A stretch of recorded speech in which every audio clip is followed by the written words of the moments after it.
Senate will come to order. Mr. Carpenter, please call the roll. Senators Aguilar,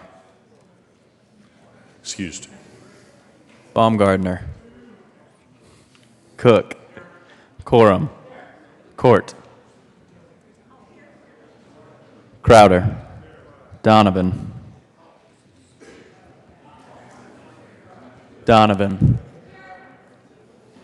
Finberg, Fields,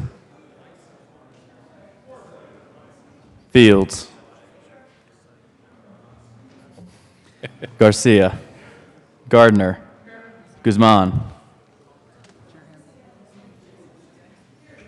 Hill, Holbert, absent, John, Jones,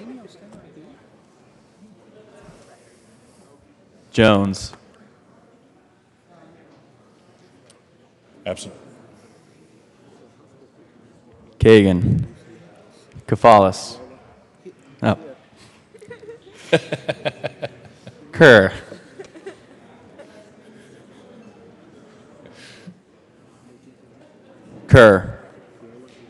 Absent. Not that Kerr. The other Kerr. Lambert, Lumberg,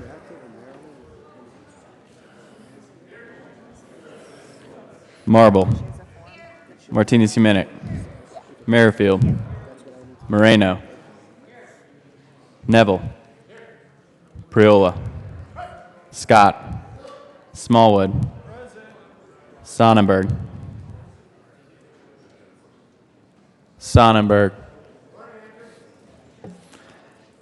Tate,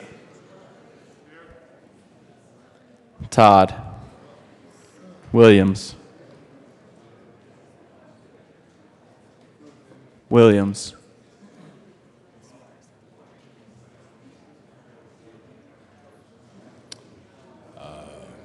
Oh, there she is. Zinzinger, Kerr, Jones, And Aguilar. Mr. President. Here. Morning roll calls, 35 present, 0 absent, 0 excused. We have a quorum. Senator Donovan.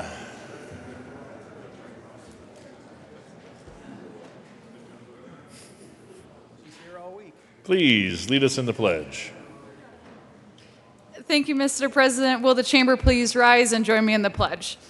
I pledge allegiance to the flag of the United States of America and to the republic for which it stands, one nation under God, indivisible, with liberty and justice for all. Approval of the journals. Senator Priola.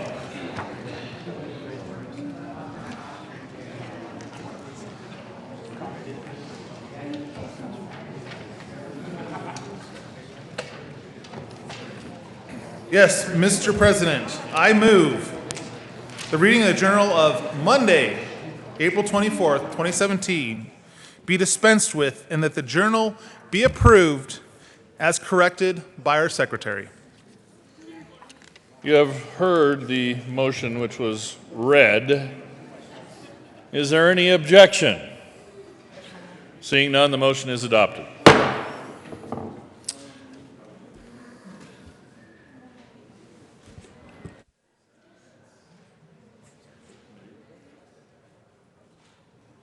Senate Services. Correctly printed, Senate Bill 299, Senate Joint Memorial 8, Senate Joint Resolution 42, Senate Memorial 3, correctly engrossed, Senate Bill 281, 287, 289, Senate Concurrent Resolution 1, correctly revised, House Bill 1057, 1082, 1165, 1176, 1246, and 1304, House Joint Resolution 1027 and 1028, correctly re-revised, House Bill 1255 and 1294, correctly enrolled, Senate Bill 27, 117, and 268.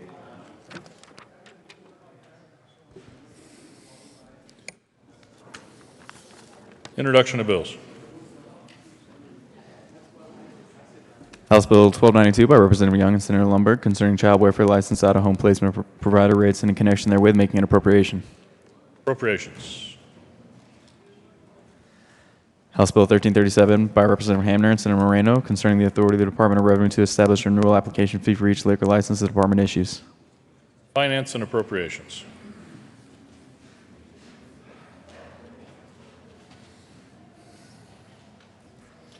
Third reading of bills. Mr. Carpenter, would you please read the title of the Senate Bill 138? Senate Bill 138 by Senator Tate and Representative Foote concerning the role of election watchers in connection with the conduct of elections. Mr. Majority Leader. Thank you, Mr. President. It may come as a shock to you, sir, but I'm going to move to lay over Senate Bill 138 until Wednesday, April 26th. Shocking. The motion is to lay over Senate Bill 138 till April 26. All those in favor say aye. Aye. All opposed say no. The ayes have it, and that will be laid over. Mr. Carpenter, please read the title of Senate Bill 281. Senate Bill 281 by Senator Neville and Marble and Representatives Williams, D. and Covarrubias concerning holding Colorado government accountable for creating sanctuary jurisdiction policies.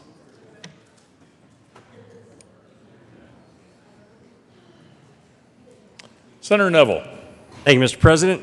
I move Senate Bill 281 on third and final reading and ask for an aye vote. Is there any further discussion?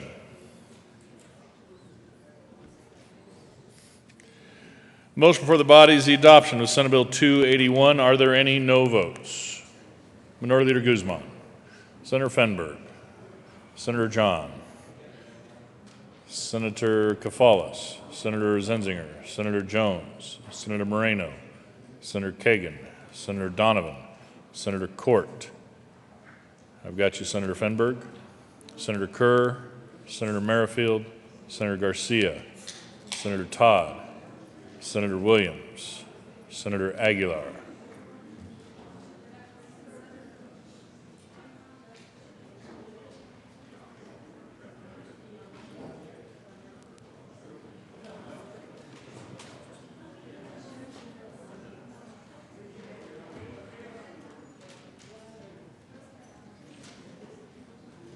Senator Fields. I've got you, Senator Aguilar.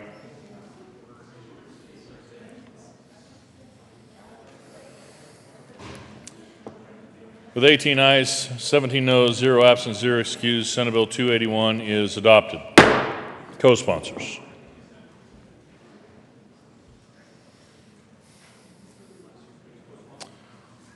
Senator Lambert, Senator Lundberg, Senator Smallwood, Senator Hill, Senator Cook. Please add the President. Mr. Carpenter, Senator Sonnenberg, Senator Baumgardner are co-sponsors on 281.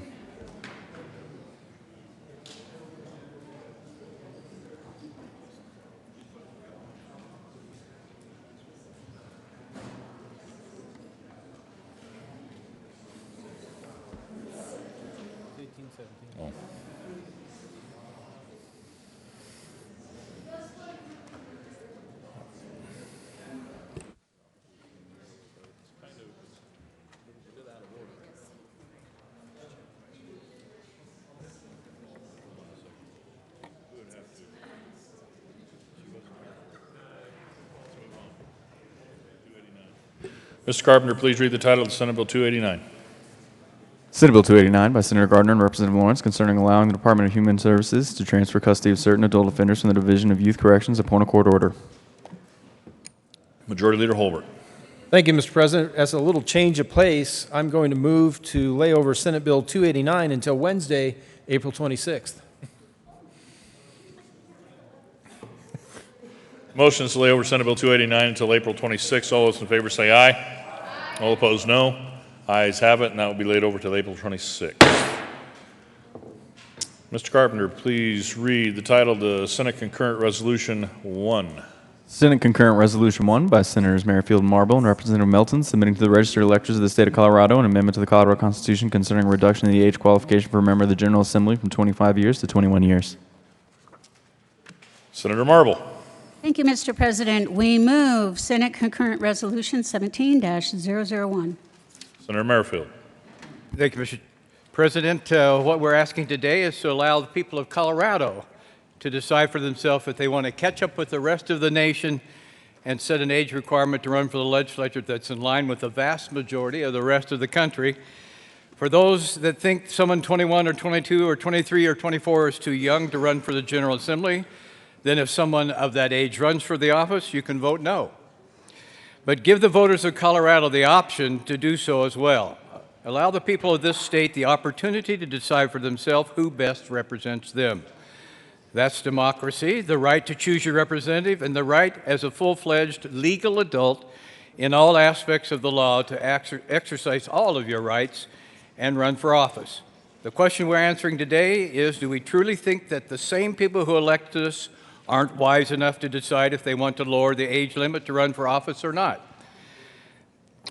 The eyes of the young men and women through our state are honest here today, watching to see if we will give voters the decision to make this change and allow them all the privileges of a citizen of the state. We ask that you not let them down, and we ask for your yes vote on SCR 17001.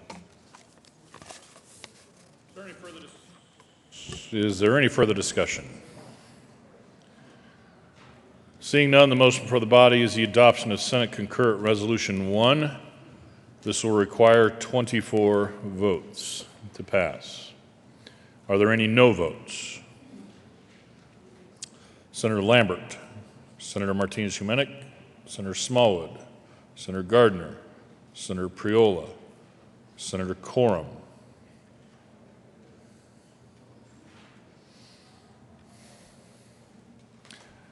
Use your hand up to vote no on your own.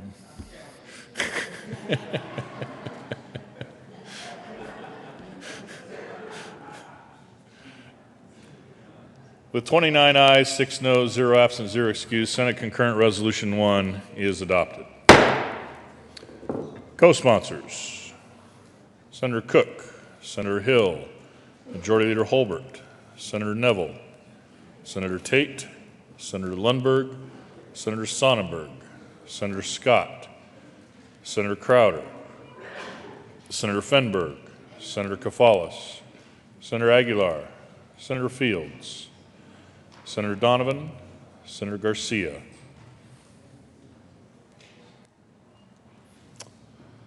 Mr. Carpenter, would you please read the title of the House Bill 1176?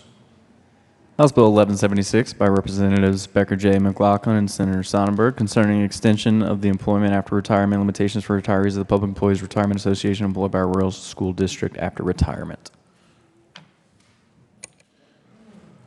Senator Sonnenberg. Thank you, Mr. President. I move House Bill 1176 on third reading and final passage. Is there any further discussion? Motion before the body is the adoption of House Bill 1176. Are there any no votes? Senator Neville, Senator Gardner, Senator Smallwood, Senator Priola, Senator Tate, Majority Leader Holbert,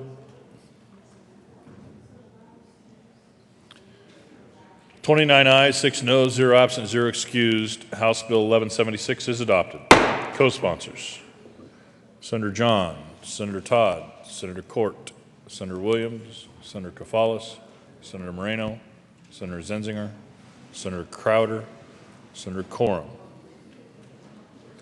Senator Fields, Senator Kagan, Senator Aguilar, Senator Kerr, Senator Hill.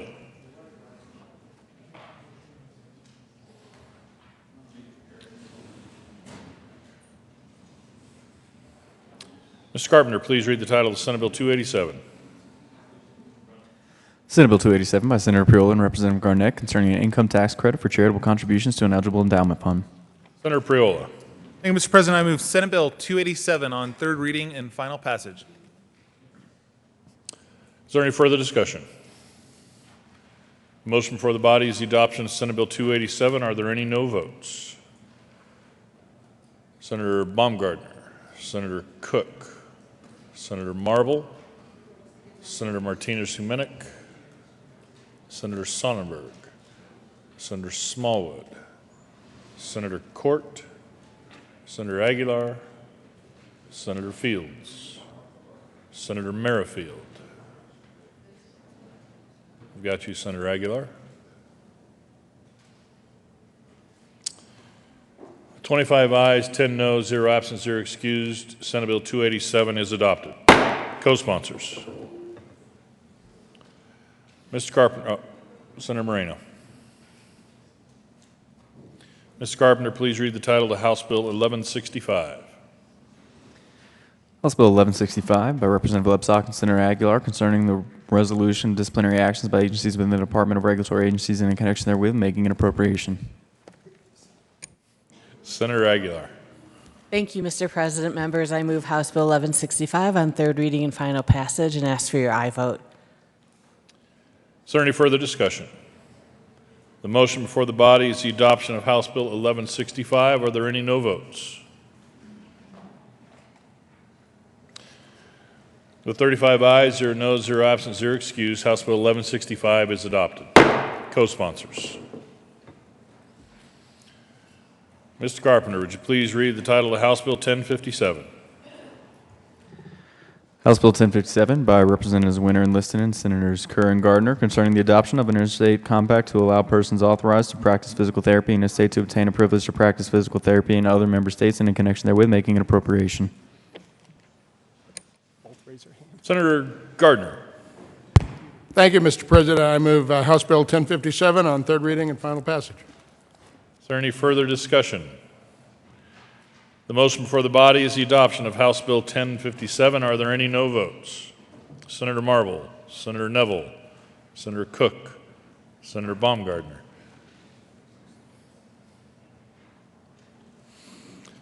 With 31 ayes, 4 noes, 0 absent, 0. Are you a no vote? And a no vote? Senator Tate is a no. Senator Zenzinger is a no. With 29 ayes, 6 noes, 0 absent, 0 excused, House Bill 1057 is adopted. Co-sponsors. Senator Crowder, Senator Kagan, Senator Kafalis. Mr. Carpenter, would you please read the title of House Bill 1246? House Bill 1246 by Representative Kraftharp and Senators Tate and Garcia concerning implementation of the STEMI Task Force recommendations relating to reporting confirmed heart attack incidents in the state. Senator Tate. Thank you, Mr. President. I move House Bill 1246 on third reading and final passage. Is there any further discussion? Motion before the body is the adoption of House Bill 1246. Are there any no votes? Senator Neville, Senator Hill, Senator Marble, Senator Baumgardner, Senator Sonnenberg, Senator Smallwood, Majority Leader Holbert, Senator Gardner,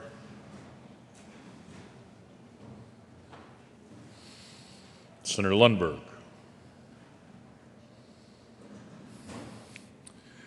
with 26 ayes, 9 noes, 0 absent, 0 excused, House Bill 1246 is adopted.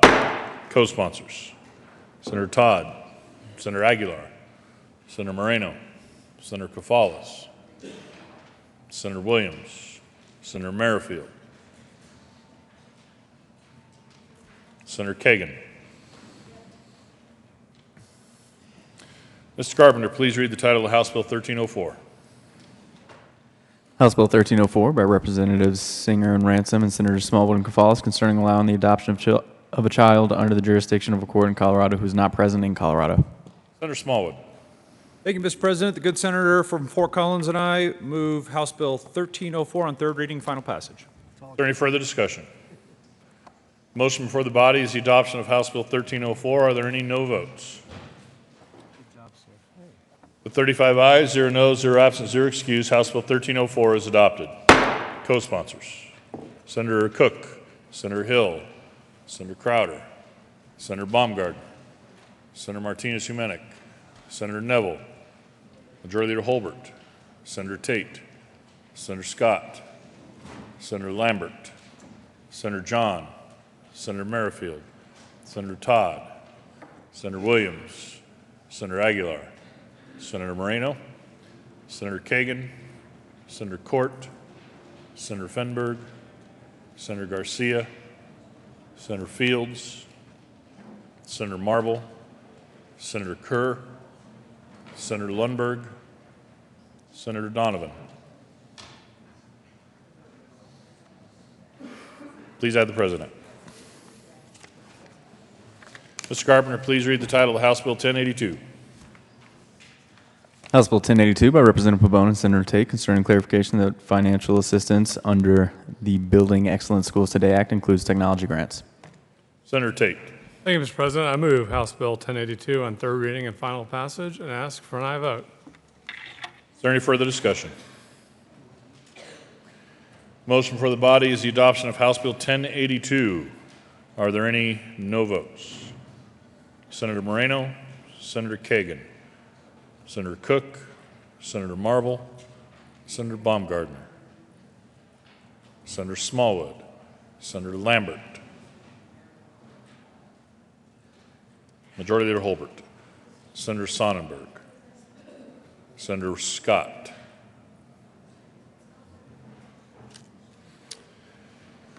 (25 ayes, 10 noes, 0 absent, 0 excused). House Bill 1082 is adopted. Co-sponsors: Senator Hill, Senator Crowder, Senator Martinez-Humenick, Senator Todd, Senator Court,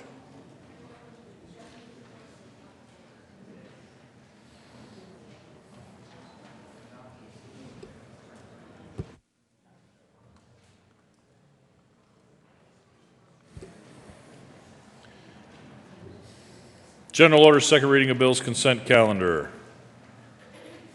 Senator Crowder.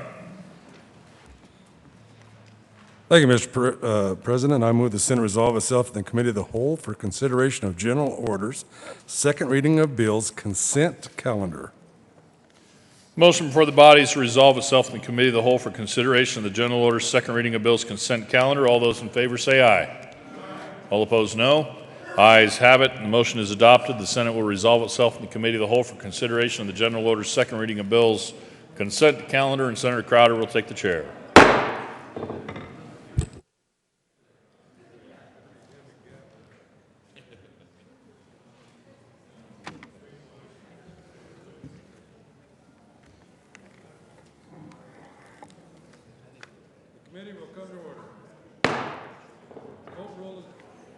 The committee will come to order. The court rule is relaxed. Will the clerk please read the titles to all the bills on the general order, second reading of bills, consent calendar? Senate Bill 271 by Senator Cook and Representative Pabon concerning the development of a transparent process by which an investor-owned utility may recover actual costs from a property owner whose behalf the utility has extended a service by connecting the property owner's property to the utility service. House Bill 1004 by Representative Michelson, Janae, and Danielson and Senators Hale and Garcia concerning a statewide policy for awarding college credit for military education and training. Senate Bill 291 by Senator Martinez-Humenick and Representative Bridges concerning continuation of the School Safety Resource Center Advisory Board. Senate Majority Holbert. Thank you, Mr. Chairman. There has been a request by the bill sponsor to remove Senate Bill 291 from the second reading of bills consent calendar, so that will be removed and will appear on the general order second reading of bills calendar. Mr. Chairman, I move Senate Bill 271 and the associated committee report from Agriculture, Natural Resources, and Energy, and also House Bill 1004 and the Education Committee report. Is there any discussion on any of the committee reports? The motion before the body is the adoption of all reports to all the bills on the general orders, second reading of bills, consent calendar.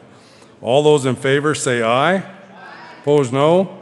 The ayes have it, and the reports are adopted.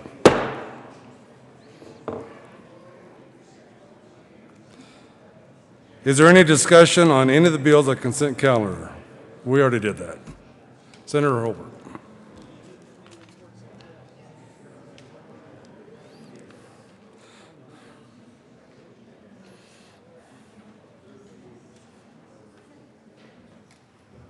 Majority Holbert.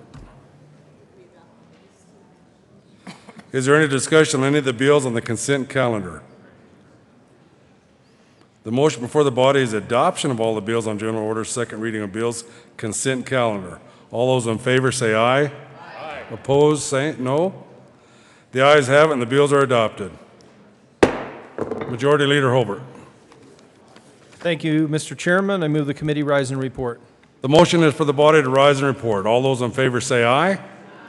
Opposed, no. The ayes have it, and the motion is adopted. The committee will rise and report.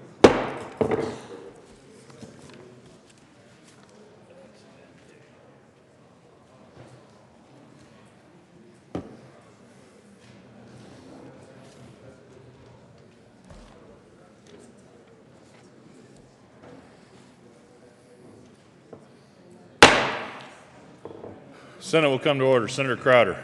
Thank you, Mr. President. The committee has had a number of bills under consideration. Will the clerk please read the report? Mr. President, your committee of the whole begs leave to report has had under consideration the following attached bills, being the second reading thereof, and makes the following recommendations thereon. Senate Bill 271 as amended, passed on second read, order and gross place on the calendar for third reading and final passage. House Bill 1004 as amended, passed on second read, order revised and placed on the calendar for third reading and final passage. Senate Bill 291 removed from general order second reading of bills consent calendar and placed at the end of the general order second reading bills calendar for 4/25/17. Senator Crowder. Thank you, Mr. President. I move the adoption of the report. The motion is for the adoption of the report to the committee of the whole. Are there any no votes? 35 ayes, 0 noes, 0 absent, 0 excused. The committee of the whole report is adopted.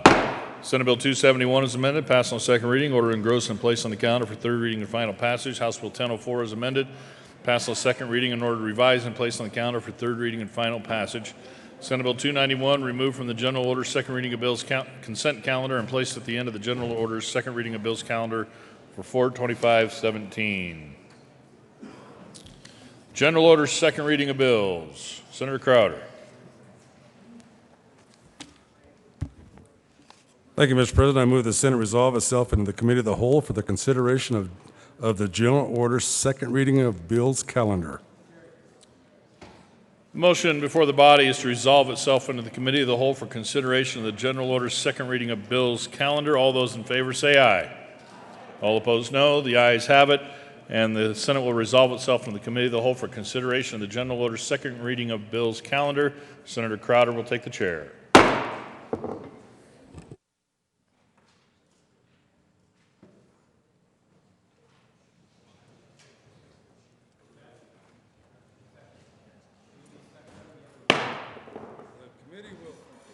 The committee will come to order, and the court rule is relaxed.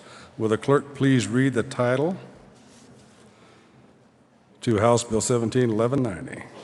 House Bill 1190 by Representative Becker Kay and Senator Sonnenberg concerning the limited applicability of Colorado Supreme Court's decision in St. Jude's Company versus Roaring Fork Club LLC 351 P. 3rd 442 Colorado Supreme Court 2015. Senator Sonnenberg. Thank you, Mr. Chair. I move House Bill 1190 and the committee report on agriculture. Is there any discussion on the... There is no committee report, correct? Is there any discussion on the bill? There is a committee report? Is there any discussion on the committee report? Seeing none, is there any further discussion? Seeing none, the motion before the body is adoption of the Agricultural Committee report. All those in favor say aye. Aye. Those opposed, no. The ayes have it, and the report is adopted. To the bill? To the bill.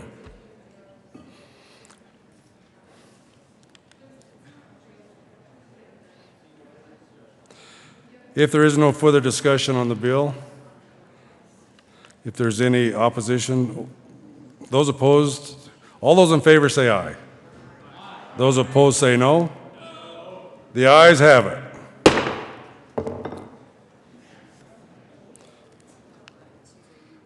Huh?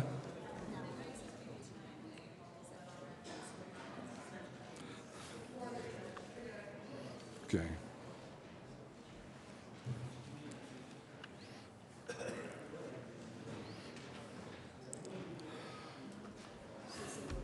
Oh, will the clerk please read the committee report?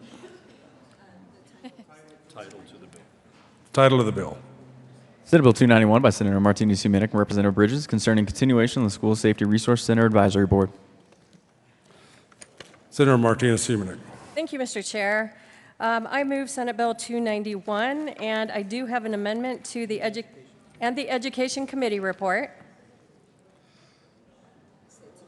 and ask for favorable approval. To the report. It's already over. There's an amendment on the desk. Okay, all right.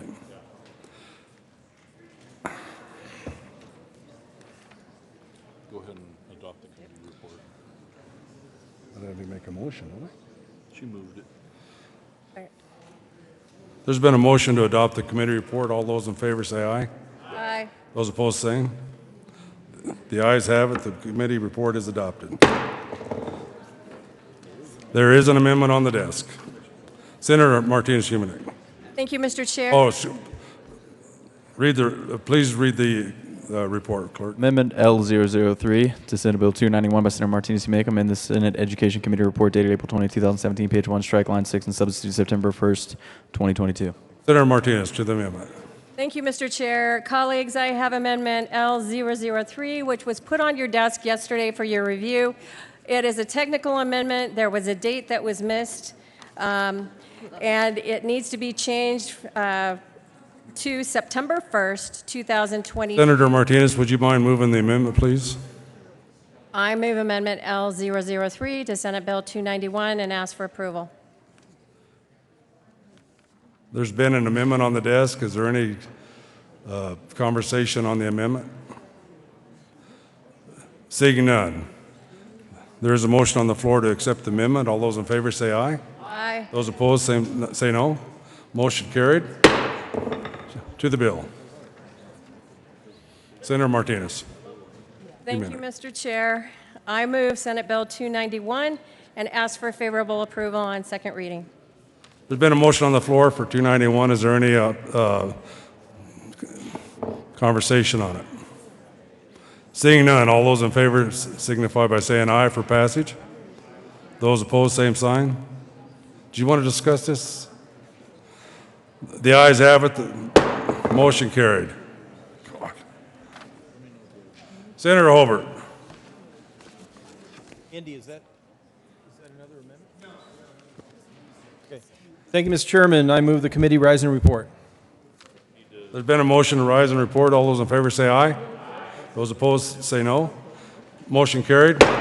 Committee will rise and report. You're fine.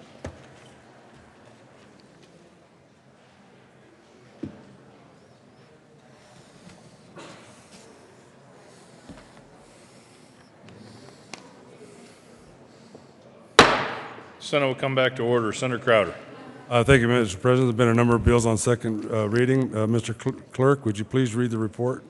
Mr. President, your committee of the whole begs leave reports that under consideration the following attached bills, making the second reading thereof, and makes the following recommendations thereon. Senate Bill 291 is amended, passed the second reading order, and gross and placed on the calendar for third reading and final passage. House Bill 1190 is amended, passed the second reading order, revised and placed on the calendar for third reading and final passage.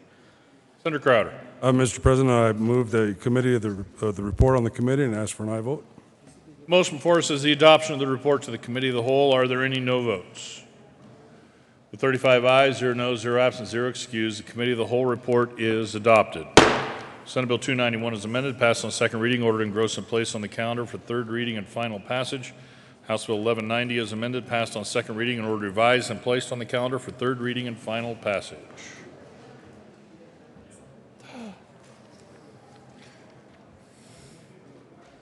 Committee reports. April 24, 2017, Committee on State Veterans and Military Affairs. After consideration, Mayor's Committee recommends the following. House Bill 1080 be postponed indefinitely. April 25, 2017, Committee on Appropriations. After consideration, Mayor's Committee recommends the following. House Bill 1207 be referred to Committee of the Whole. The favorable recommendation be placed on the consent calendar. April 25, 2017, Committee on Appropriations. After consideration, Mayor's Committee recommends the following. Senate Bill 295 be referred to Committee of the Whole. The favorable recommendation be placed on the consent calendar. April 25, 2017, Committee on Appropriations. After consideration, Mayor's Committee recommends the following. Senate Bill 292 be amended as follows. And so amended be referred to Committee of the Whole. The favorable recommendation be placed on the consent calendar. April 25, 2017, Committee on Appropriations. After consideration, Mayor's Committee recommends the following. House Bill 1298 be referred to Committee of the Whole with a favorable recommendation recommendation be placed on the consent calendar. April 25th, 2017, Committee on Appropriations. After consideration of mayor's committee recommends the following. House Bill 1295 be referred to Committee of the Whole. The favorable recommendation be placed on the consent calendar. April 25th, 2017, Committee on Appropriations. After consideration of mayor's committee recommends the following. House Bill 1249 be referred to Committee of the Whole with a favorable recommendation.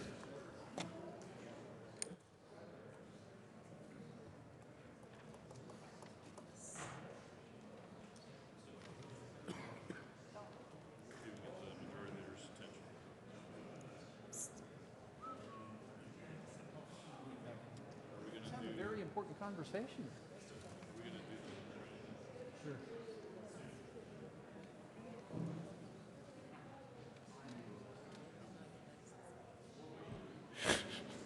Consideration of memorials. Mr. Carpenter, would you please read the title of the Senate Joint Memorial 8? Senate Joint Memorial 8 by Senator Lundberg and Representative Sane. Concerning an application to the United States Congress to call a convention under Article 5 of the Constitution of the United States with the sole agenda of proposing an amendment to the Constitution of the United States to set a limit on the number of terms that a person may be elected as a member of the United States House of Representatives and set a limit on the number of terms that a person may be elected as a member of the United States Senate. Senator Lundberg. Thank you, Mr. President. I move Senate Joint Memorial 8. To the memorial. Thank you, Mr. President. Members, this memorial is calling on Congress to call a convention to propose an amendment to the United States Constitution for term limits for the U.S. House of Representatives and the United States Senate. There are really two components to be considered in this. One is the subject of term limits for Congress, and number two is the mechanism whereby we are utilizing, which is that which is mentioned in Article 5 of the United States Constitution. And let me remind you of the pertinent portions thereof.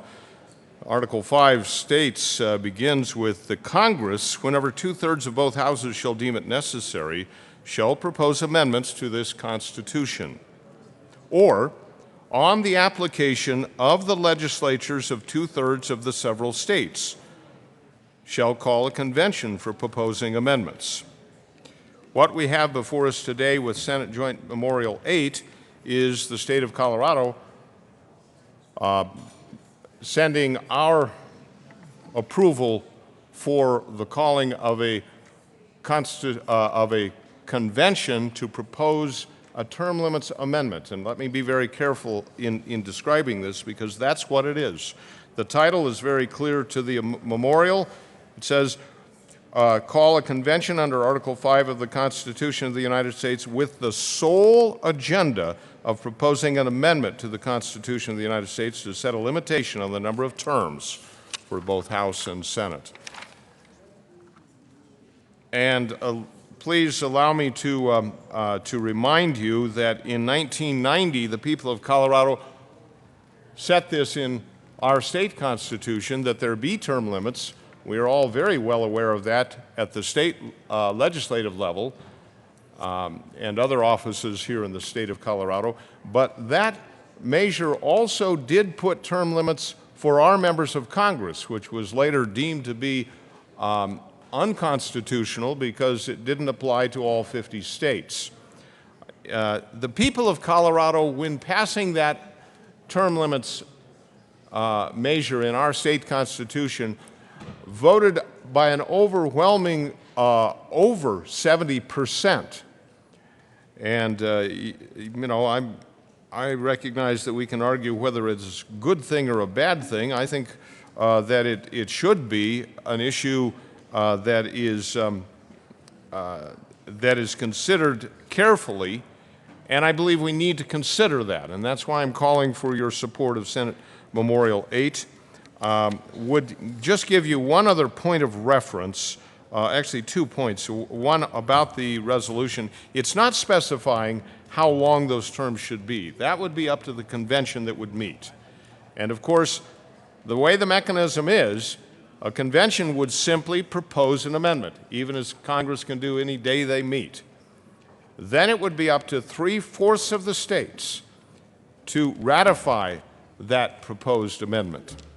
So this is a process that is specified in the Constitution of the United States, and is a very careful and methodical system that's put in place. Finally, rather than take more of your time here today, I do strongly recommend that you look into this, if you haven't, what Article 5 is all about. There are hundreds of thousands of citizens across this land that have stepped up to the plate recently to say this is what the states need to do in a variety of ways. What we have before us today is simply calling for an amendment concerning term limits for Congress. But this is really a movement that's occurring across our land, and if you aren't fully up to speed with the Article 5 efforts, I recommend a website for your information. It's really, I'll say, the most comprehensive source and up-to-date source of information on the subject, and it's a very simple Article V Caucus, that's V for 5, articlevcaucus.com. That will tell you much more than I'm prepared to spend in your time today. But again, I renew my motion for Senate Joint Memorial 8. Senator Jones. Thank you, Mr. President. Well, members, if you vote for this bill, you should be wearing a button around that says, I heart special interests, or I heart lobbyists, or I heart the wealthy and well-connected.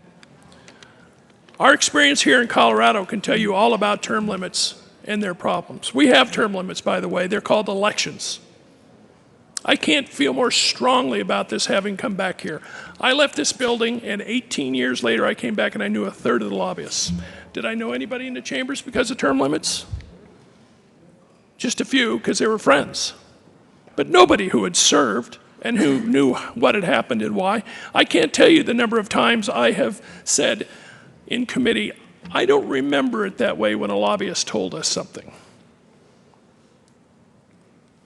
Term limits help special interests and lobbyists, and that's probably why there's so much money behind this activity across our country. Every time you throw out somebody you don't like, you will throw out several people who are very good. That happened in this place. Bipartisan. I'm trying to remember. We threw out Dottie Wong. We threw out Peggy Reeves. They were just great legislators. Well-liked in their districts, well-liked in the state.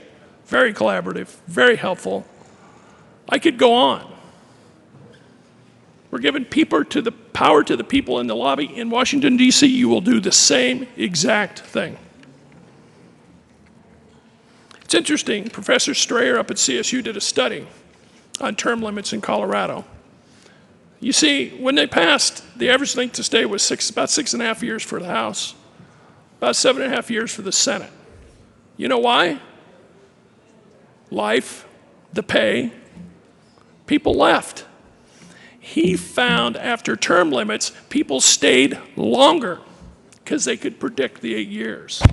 How many places can you see out there where people line up for seats because they know they're going to come open? It creates more campaign time. People don't want longer campaigns. They don't want special interests having more power. Now, this was put on the ballot many years ago by somebody running for higher office to get their name in the paper. But they made this body a worse place. I experienced it. The place is more hard-edged.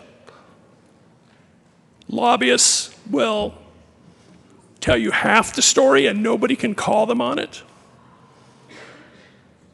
Your peers who you trust here don't know to call them on it because they haven't been around.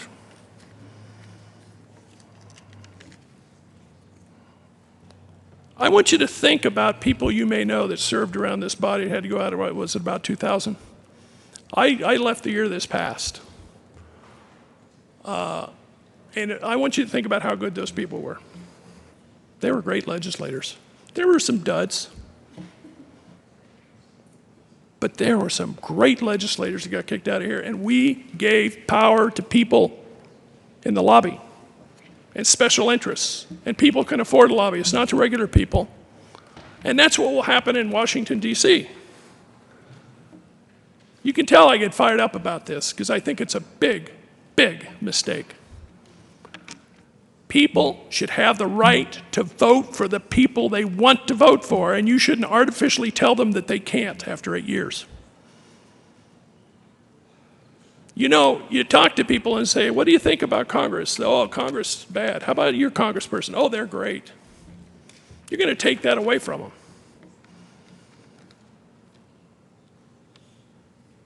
18 years I was gone, and I knew a third of the people in the lobby. And I've corrected them nicely, saying I don't remember it that way on numerous occasions. Seriously, if you vote for this, you should wear a button say, I heart special interest. Because that's what you're doing in D.C.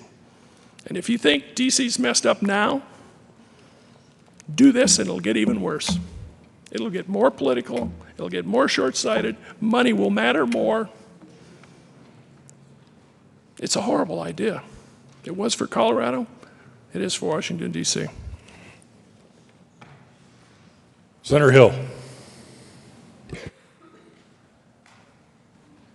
Thank you, Mr. President and colleagues. Senator, thank you for bringing this important issue. I think the discussion that we have here is actually fundamental to understanding how we do our job.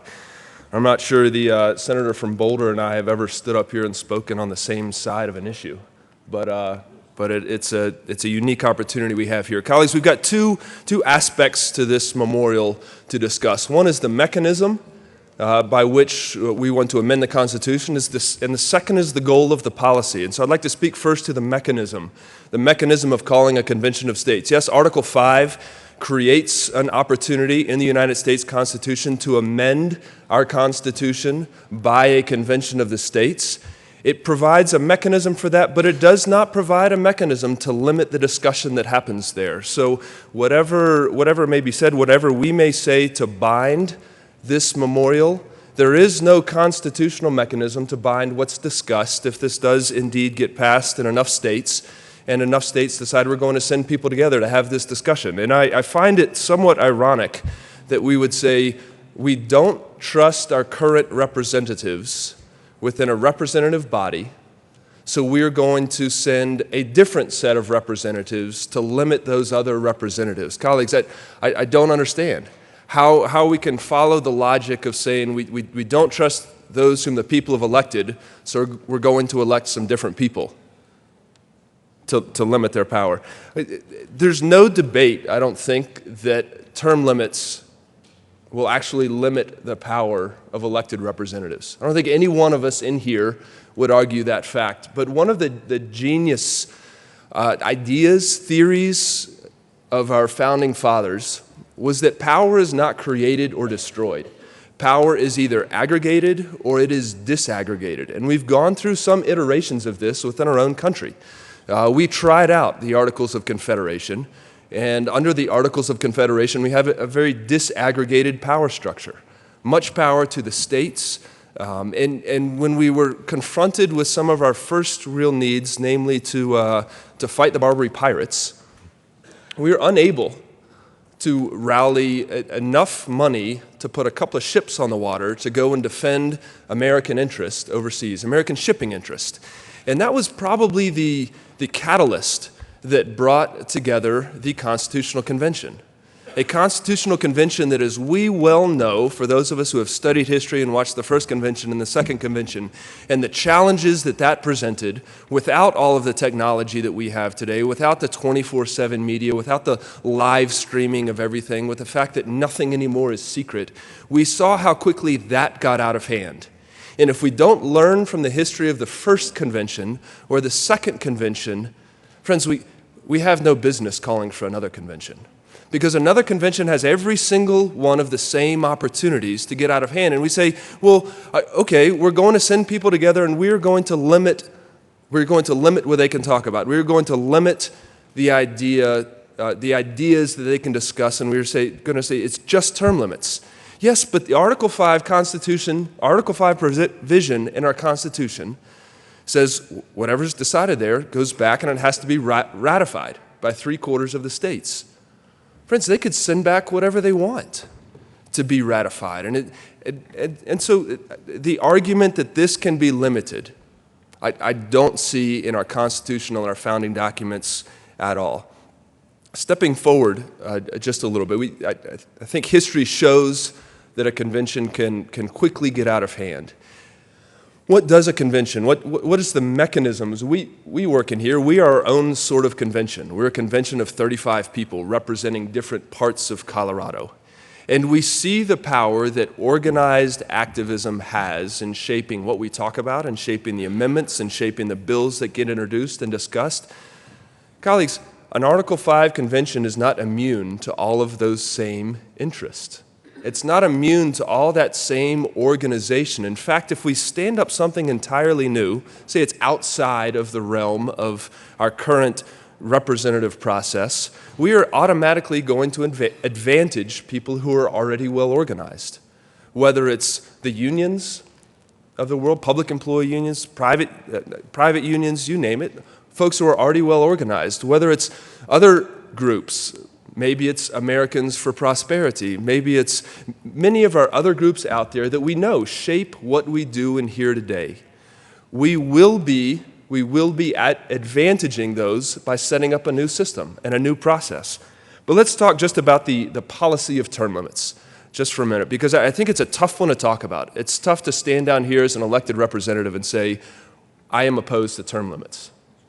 But I'll do it because I know it needs to be said. We were elected to not just meet the immediate desires of some folks who sent us up here, but to say, go study this, go research what's going on, go invest your time and your energy, and make decisions that transcend just a couple of years in a cycle, just a couple of years in an election cycle. And I do want to share maybe a broader understanding of what political power means and what it does and how it works, because as we discussed, power cannot be created or destroyed. It's either brought together or it's pushed apart. It's aggregated or it's disaggregated.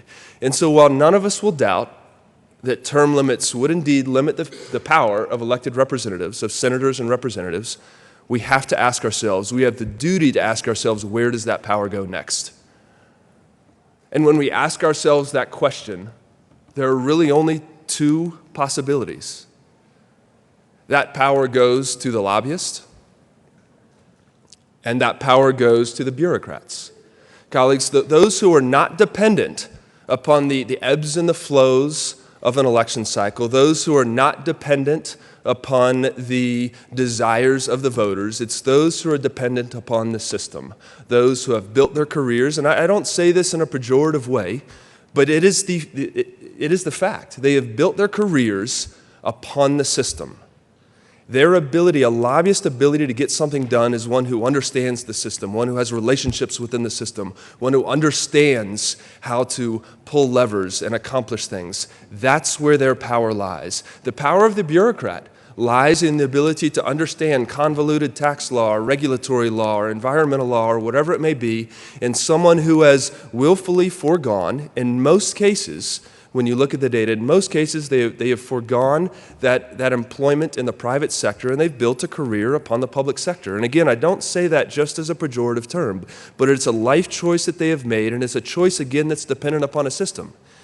And it's a choice that not only is dependent upon the system, but it's dependent upon the system not changing.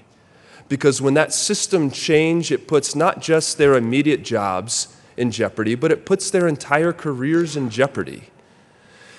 I suppose we could go on this, and that's not my desire, colleagues and Mr. President, but I do think it's important to stand up here and say there's principled opposition to this, not just in self-interest. This is, to the senator from Berthoud, I think you picked a very bad time to run this bill, if I may say. 2 weeks from now, every single one of us, well, maybe it's a good time, every single one of us is saying, damn, maybe term limits is a great idea. Send us all out of here and send us home. But I think it's important for us to take a broader perspective, to see the role special interests play. Last Tuesday, my wife was out working in the front yard, trying to get it ready, and pull up dandelions. Goodness, that's a task. And my kids are out there working as well. And a gentleman drove up, and he had an old 4Runner, drove up, and must have been 19 years old, and handed my wife a door hanger.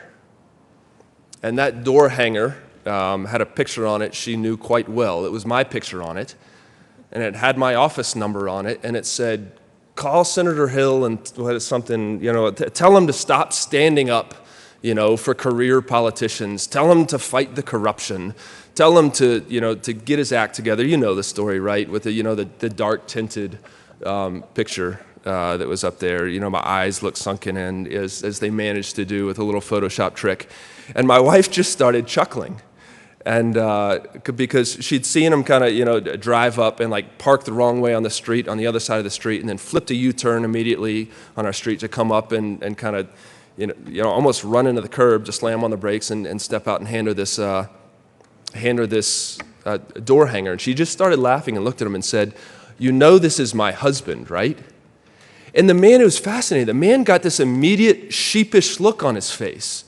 He was embarrassed. He was kind of shocked to be like, miss, I'm sorry. I don't know Colorado. I don't live here. I'm just being paid. This is a summer job that I have being paid to hand these out. And I've got a list, and so just hand it out. And kind of awkwardly, kind of started backing away, and then turned his back and walked into his car and walked away. Friends, this is not a Colorado idea. This isn't a Colorado way. It's not the way where we say, we trust our citizens. We trust our citizens to send the people up here they think best represents them. And we could all look around the room. I'm sure every single one of us could look around the room and point to some folks and say, goodness, I wish that person was term limited. And it probably depends on the day and the committee your bill's about to be assigned to. But who are we to say that your constituents shouldn't have the right to vote for you again? Who are we to point around the room and say your constituents shouldn't get the chance to vote for the person that they trust, that they think, for whatever reason, best represents them? And if we adopt a hubris that says it's our job to limit our citizens' abilities, it's our job to tell them who they can and can't vote for, we are also saying those people actually are not trusted to govern themselves. They're not trusted to make all of those decisions. Somehow they're too gullible or fickle or too shaped by the media or special interest. Friends, I don't think we actually believe that. I know the sponsors don't believe that. I don't think any one of us in here believe that. But by saying we have to limit who they can vote for, that is what we're saying. We're saying that this idea of a government of the people, by the people, and for the people actually has its limits. And those limits should be set by government. And friends, I don't think that's what we were sent up here to do today. So I respectfully ask for a no vote. I appreciate the discussion. We need to discuss these ideas in here. It's our duty. It strengthens our resolve for what we came up here to do. But I hope in that strengthening of the resolve, it strengthens our resolve that we can trust the people and we can trust our constituents to vote on the whole, to send the right people up here to represent them. I respectfully ask for a no vote, Mr. President. Senator Crowder.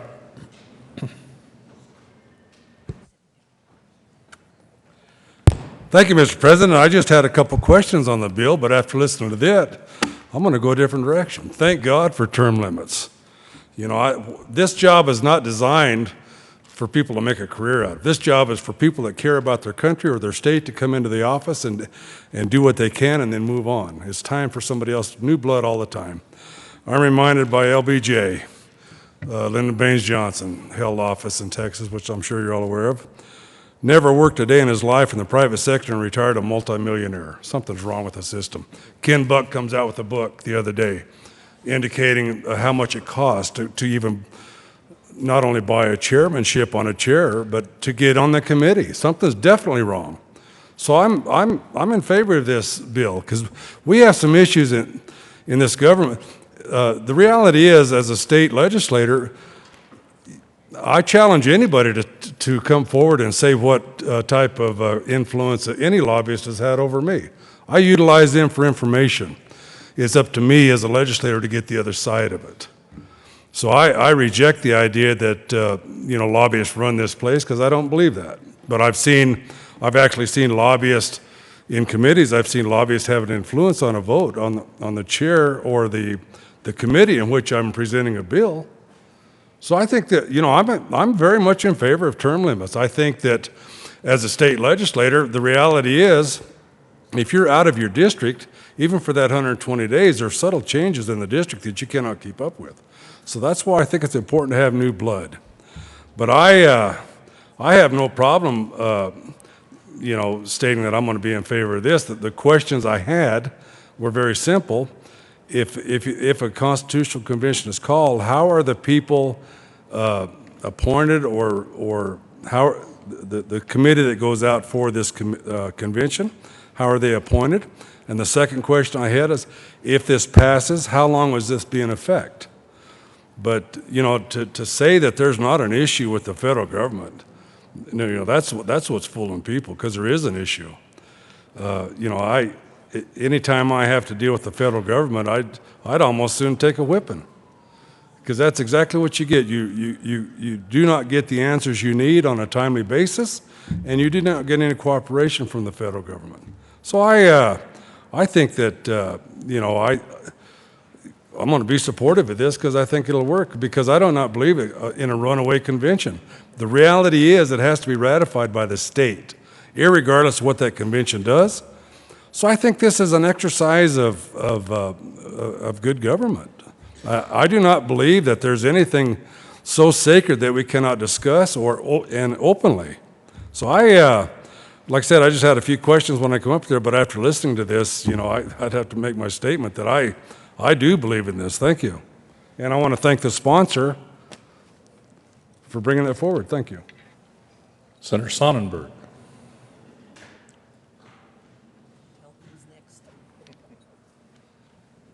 Thank you, Mr. President. We can talk about the policy in a little bit, and I'm happy to do so, but let's talk about the two options that we have if you do want term limits. The first option is for Congress to impose term limits upon themselves. Of course, we all believe that they'll jump right up on top of that opportunity and limit those that have made a career out of being a politician. The second is a convention of the states. Seems like there's only one viable option, and that convention of the states is indeed that option. And yes, there is a tiny bit of risk in what comes back from that convention, but us as a body can choose then to approve or not approve of what comes back from that convention. I would argue that our forefathers were brilliant. They knew that in that area, District of Columbia, that there would be indeed corruption. There would indeed be the ability or lack of ability to change anything.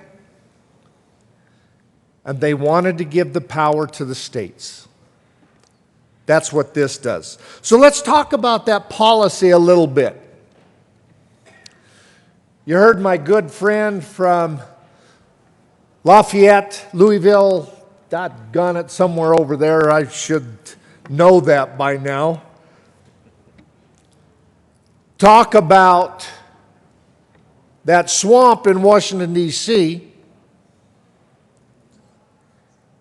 Does anyone in here actually believe that Washington, D.C. is not corrupted by special interests and lobbyists now?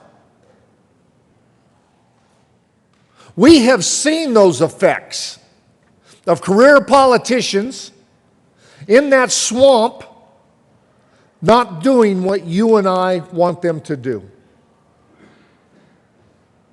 The idea that special interests don't already have a stronghold on bought and paid for politicians for eternity is a fallacy. The truth is, it's never a bad thing to have fresh ideas and fresh blood making our country's policies to help turn the ship and shape this country in a better direction. Let's talk a little more about, we talked about politicians and you as your constituent, your constituents should be allowed to elect whoever they believe, and I agree with that 100%. But let's talk a little bit, because everybody knows that elections cost money. Who has the upper hand in raising money to get their name out, to buy ads, to send things to people and voters? And yes, it follows right with that same system of special interests. Those special interests already continue to write checks to those incumbents that they know have been bought and paid for.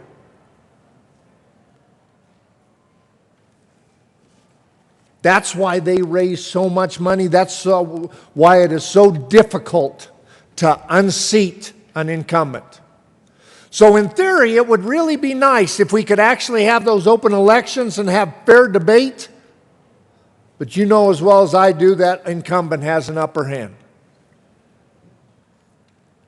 And when the incumbent has an upper hand, that leads to those career politicians. The idea that we have hurt Colorado by having term limits, I think, is exactly the opposite. We have new people in here in less than every 8 years, people from different aspects of life. We have teachers, we have farmers, we have businessmen, I could go on and on. Many that have been here have actually absolutely done a wonderful job. But to say that they are the only person in their district of 144,000 people that could represent and bring those ideas to that district is the height of arrogance of a politician.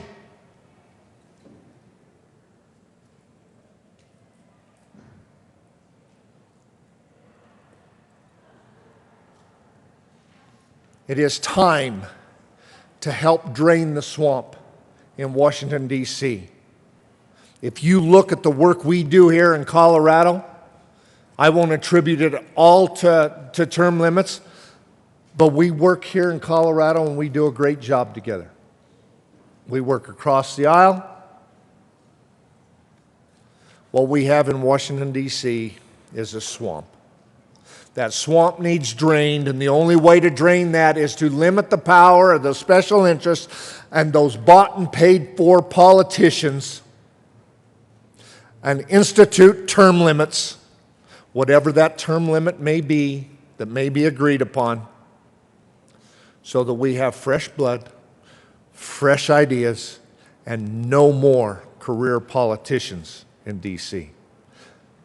That's why I am a strong supporter and am so proud to back the sponsor of this, so that we can indeed drain the swamp and put government back for the people and by the people. Senator Court. Thank you, Mr. President. Colleagues, when I'm not reading bills, I frequently read history, biography, and most of it is about our founding generation, our founding fathers. I'm in the middle of about my 19th biography of Jefferson right now. It's called The Most Blessed of the Patriarchs.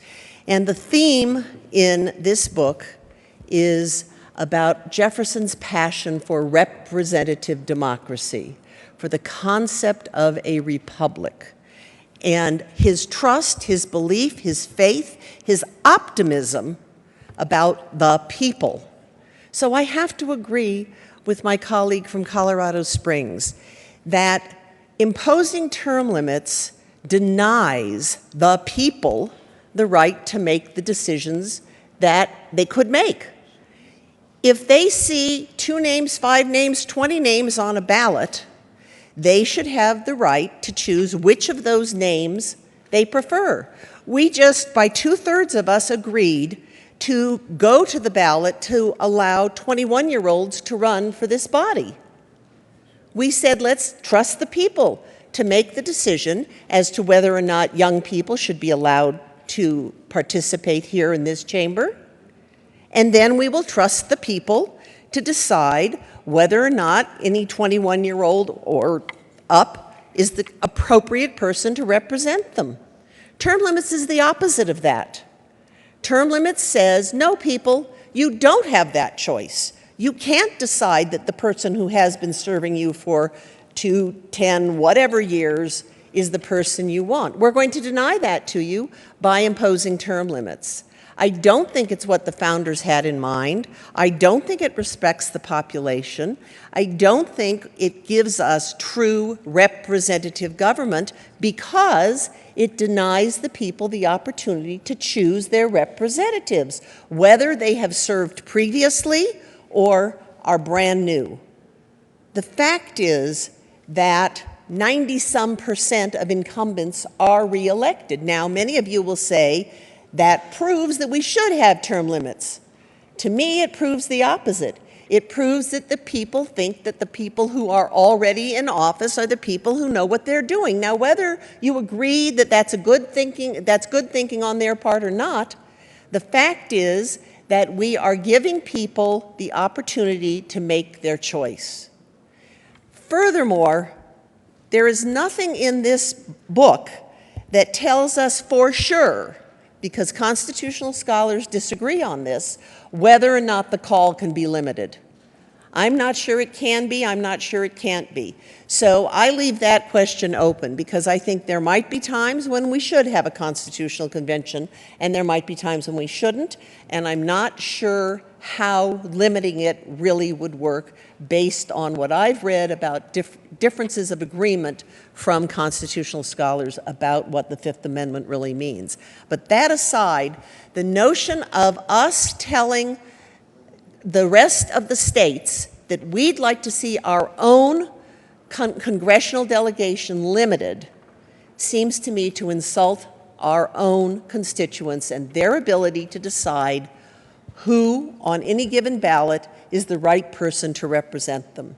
So although I respect the sponsors of this and I understand the intent, I think it does not agree with the intent of the founders. Franklin is purported to have said when he left the Constitutional Convention in 1787 that someone said to him, "What have you done?" And he is purported to have said, we have created a republic if you can keep it. I'd like to keep it. I urge a no vote. Thank you. Mr. President. Thank you, Mr. President. Colleagues, just very briefly, I want to explain where I'm coming from on this. This is a fascinating discussion, to be perfectly honest. Hearing this coming from both sides and where individuals within each of our caucuses are coming at this from. I have been a supporter of the Article 5 system since I first learned about the efforts that were going nationwide in order to bring about an Article 5 convention, an amendment convention. My first year here in 2011, I actually ran a resolution in support of Article 5 and balanced budget amendment. And I look forward to the opportunity, maybe at some point in the future, to actually see that come to fruition, where we can put a limiter on our federal government and our federal legislators when it comes to how much money they can spend and how they budget their money. That being said, I am not a supporter of Article 5 for the sake of Article 5. I am a supporter as a means to an end in order to accomplish the policy that is being proposed. And that policy being proposed in this one, term limits, I am not for, and I can't vote for this. I know the proponent, the sponsor of the memorial, will cover a lot of the issues, I hope, as far as what can or can't be done with an Article 5 convention, what can be limited as far as its agenda, as far as its scope, the backside limitations that are within Article 5 when it comes to the 34 states that are required to ratify, or the 38 states that are required to ratify. That's a pretty high hurdle. You know, we worry about runaway conventions. Well, we can do a test right here in our own legislature to see how crazy amendments might fly. Let's both sides, let's pick the craziest ideas our sides can come up with and see how they fly right here within our own Colorado legislature. They wouldn't. They wouldn't. And imagine trying to do that across the country in 38 states. This would be highly difficult for an Article 5 convention to come back with crazy left-wing or right-wing amendments and actually get them passed through the constitutionally required 3/4 of the states. Besides that, though, the policy of term limits, folks, I can't not get on board with this. We do have, and it's been said from this mic before, that we have term limits. The voters have the ability to limit us from our service here. Each and every one of us got into our races for the Senate, or if you came from the House, in the House, you came with that understanding into this job that you had a shelf life. I came into this job understanding I have a shelf life. Here it's 8 years, maybe 4. And I'm okay with that. I came into this job understanding that, and I was good with that. But as the senator from Louisville mentioned, there were a lot of good folks that were caught up in the wake of term limits when it first was instituted here in Colorado. A lot of good folks. And the choice was not taken away from them. The choice was taken away from their constituents. That this person serves us well.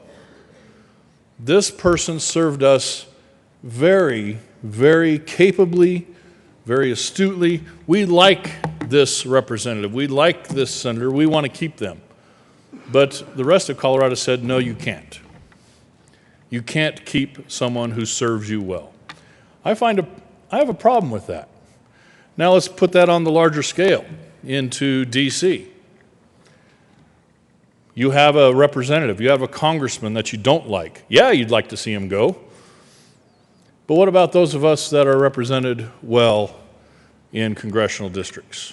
Those that our congressman, our congresswoman represents us exactly the way we think they should. And if we institute this in our Constitution via Article 5 or via the other methods provided for us in our Constitution, we are saying just because you don't like someone else's representative, now you're going to say, I can't have mine. And I don't think that's what was intended. Now, granted, we can look back in history, we can look at how members served back in the late 18th century, and we can see that they were citizens, they were businessmen. They didn't serve for decades and decades. And why anybody would want to do that in D.C. to begin with, I can't even fathom. Why would they even want to do that? But there are some that do. And you know what? If their constituents keep sending them back, God bless them. If Massachusetts wanted to send Ted Kennedy for 50 years to D.C., God bless them. If North Carolina wanted to send Jesse Helms to D.C. for decade after decade, God bless them. That was their right. Even if each side hates the other, that was their prerogative. They were allowed to do that, and they could have got rid of them at any time they wanted to, if they wanted to. And to say that just because there's power in a position means that they can't be gotten rid of, Ask Speaker Foley about that. Speaker of the House Foley, removed from office by the voters. It is possible, folks. We have term limits. They're called elections. Let's keep it that way. Senator Tate.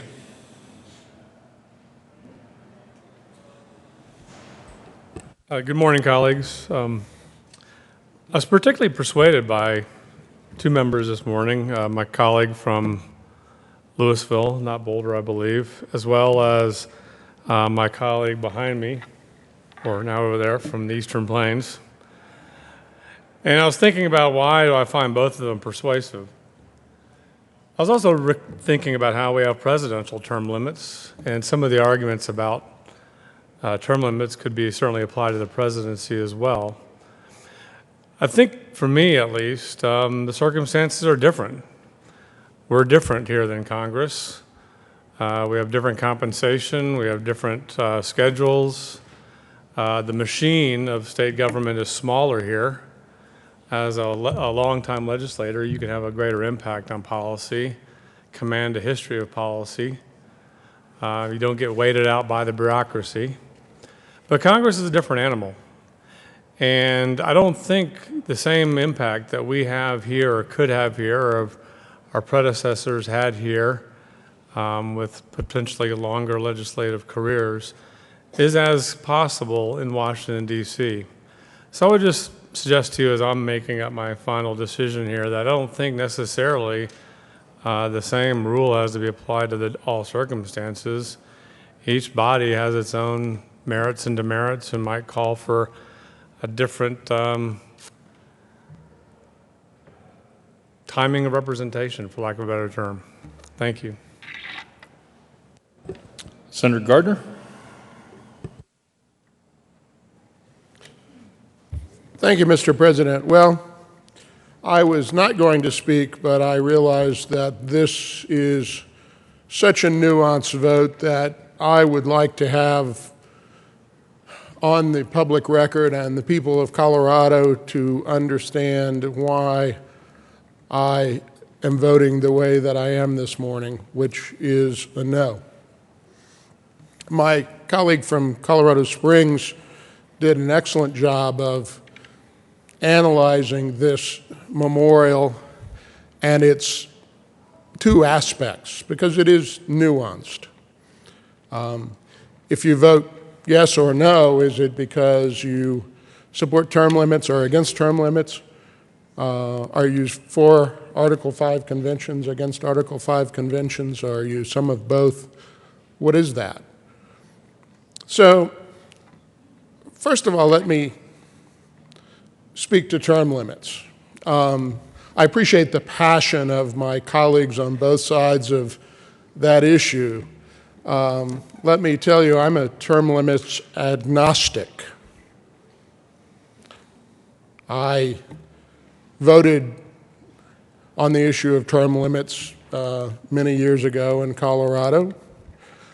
And to this day, and we have term limits, and they are a fact and will remain a fact for, I believe, our lifetimes here in Colorado. But I still get asked at town hall meetings, do you support term limits or not? And I think my constituents are puzzled because I say I'm a term limits agnostic. It represents a political choice.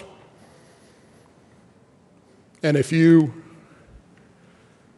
don't think really hard about that and you just vote out of some passion about draining the swamp, with all respect, or we need to keep those people, or I dislike career politicians or any number of other things, then you've overlooked political systems and how they operate. There is no perfect political system.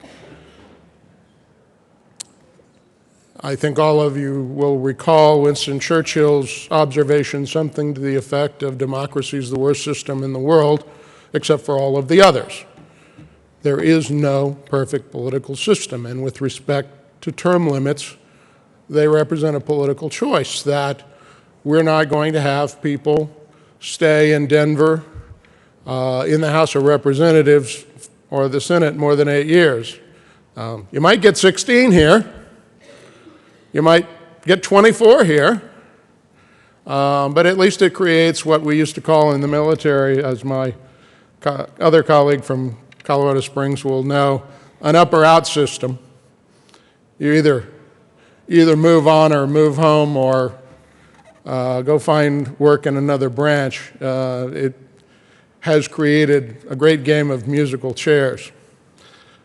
So what do I tell my constituents at our town hall meeting? Well, if you want to empower lobbyists, vote for term limits, because you will empower the lobby. And I have the greatest and utmost respect for my friends in the lobby, because much of what I believe to be, many of you may disagree, but what I believe to be great work I've done here, the best work I've done here, has been done with the support of the lobby and people with whom I agree out there. And if I say to them, if you believe in term limits, then great, but you will have empowered the bureaucracy. And I don't use the word bureaucracy in a pejorative way, but there is in the executive branch a set of career staff people and a set of departments that no matter who is governor and no matter who is their boss, they are entrenched, and they are good people. But as the bureaucratic politics adage goes, where you stand depends on where you sit. And if you sit in a department for a long, long time, then you tend to believe and support certain things. I mean, after all, I'm an attorney, and I think all of you know that because I hold to a certain set of professional tenets and standards, and, there's lots of jokes about us. Some of us are physicians, and some of us are realtors, and some of us are insurance brokers, and believe me, we bring here the best of all of our ideas. But the bureaucracy is no different in embracing whatever its particular ideals and values are and bringing them here to us. Having been term limited in the House and saved from myself for a couple of years, I recognized at the end of that I got outlasted a few times. And if you haven't been outlasted a few times, then you just haven't thought very hard about it. I got outlasted a few times on some problems, and frankly, one of the reasons I wished to run again was because I wanted to not get outlasted on a few of those problems. I will inevitably be outlasted again. So, term limits is a political choice, I say to my constituents, and you need to decide, do you want to take the risk of having the person you elected as a career politician become too comfortable in his or her job? Or do you want to take the risk that maybe he or she is going to be responsive to his constituents and not become part of the problem, but will always be part of the solution for you to whom they're responsible every 2 or 4 years? But enough of term limits. Article 5. When I first struggled my way through law school the first time, in my first year, I had a constitutional law professor who was a noted liberal and connected to a very noted liberal Democrat family in our country. I went to the University of Texas. You can connect the dots. His entire course was about the ethos of the Constitution. I finished constitutional law not knowing whether you could shout fire in a crowded theater or not, but I knew a lot about the ethos of the Constitution. And our final exam was a take-home exam. I will never forget to this day. And it had nothing to do with the First Amendment and everything to do more with political theory. And the question was something along the lines of, if the people called a convention under Article 5 and limited the subjects to which it could legislate or recommend, could it nevertheless, once called, go beyond the scope of its charter? I, being a good conservative, argued that indeed it could be limited by the people who sent it for its charter. That remains my lowest grade in law school.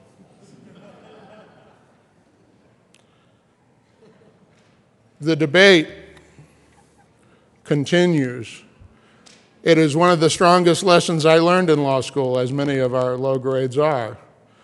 There are others who do not agree with me, and they are politically prominent and persuasive, and the argument is real. An Article 5 convention, like in fact the first convention, might be limited, but once the representatives of the people are there, political theory,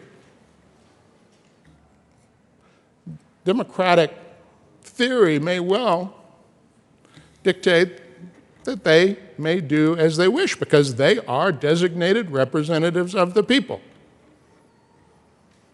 And it happened the first time, and we're pretty good with it most of the time. I'm going to say something here that will get me in a lot of trouble, perhaps. The Constitution of the United States is not a perfect document, folks. But it is a document that is better than any other in the world, and I subscribe to it and debate it and argue over it and take lawsuits for and against interpretations of it. But I think that an Article 5 convention, no matter how limited, will be dangerous. And so we will continue the term limits debate, and I hope we will continue the term limits debate. And what it really stands for is the political choice we make. But I will be a no with respect and respectfully on this memorial. Thank you. Senator Lindbergh. Thank you, Mr. President. I appreciate the opportunity we've had and continue to have to consider really two points to this memorial, and I believe it's a very important discussion, and I appreciate the kind attention that the Senate has given to the debate that has gone on here. And believe it or not, I'm grateful for the bipartisan opposition that I've heard, because it allows us to consider many of the aspects of this memorial. And if you will grant me just a few more moments, I'd like to discuss some of those particulars and explain to you why I believe this memorial is appropriate and ask for the favorable approval of it. But regardless of how anyone votes today, I should hope that we will all leave here understanding this very significant discussion and debate more than we were when we entered here today. Because it is that important, and it is not just a little, eddy of information in the big river of political discussion and debate today in this nation. It is indeed growing by leaps and bounds as more and more citizens and legislators become aware of the provisions within Article 5. And let me recommend to everyone 2 points of reference. The first I'd already discussed and given, which is a website, Article 5 caucus.com, and the 5 is a V, articlevcaucus.com. That is, to my knowledge, the most comprehensive repository, or at least links for information about what is happening currently with Article 5 in general, and term limits in specific is certainly within that. The other is the first document I'm aware that we have access to today that discusses Article 5, and that's Federalist Paper number 85.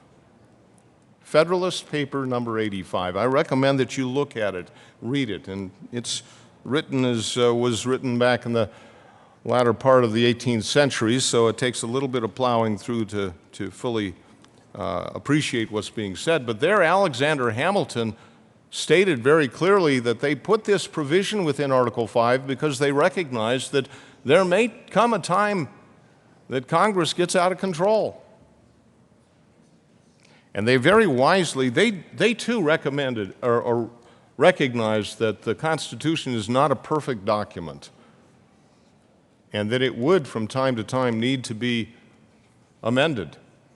And of course, the first provision within there is that Congress can recommend amendments, but so too the states can recommend the amendments, and that's what Federalist Paper number 85 deals with, is when Congress just doesn't get it or gets too much of power and the states need to reassert their authority to provide that proper balance of power between the states and the federal government. That's what Article 5, the provision for calling a convention to propose amendments, is all about. Now, let me discuss the specifics on term limits for a moment here. I do not carry around a button that says, "I love special interests."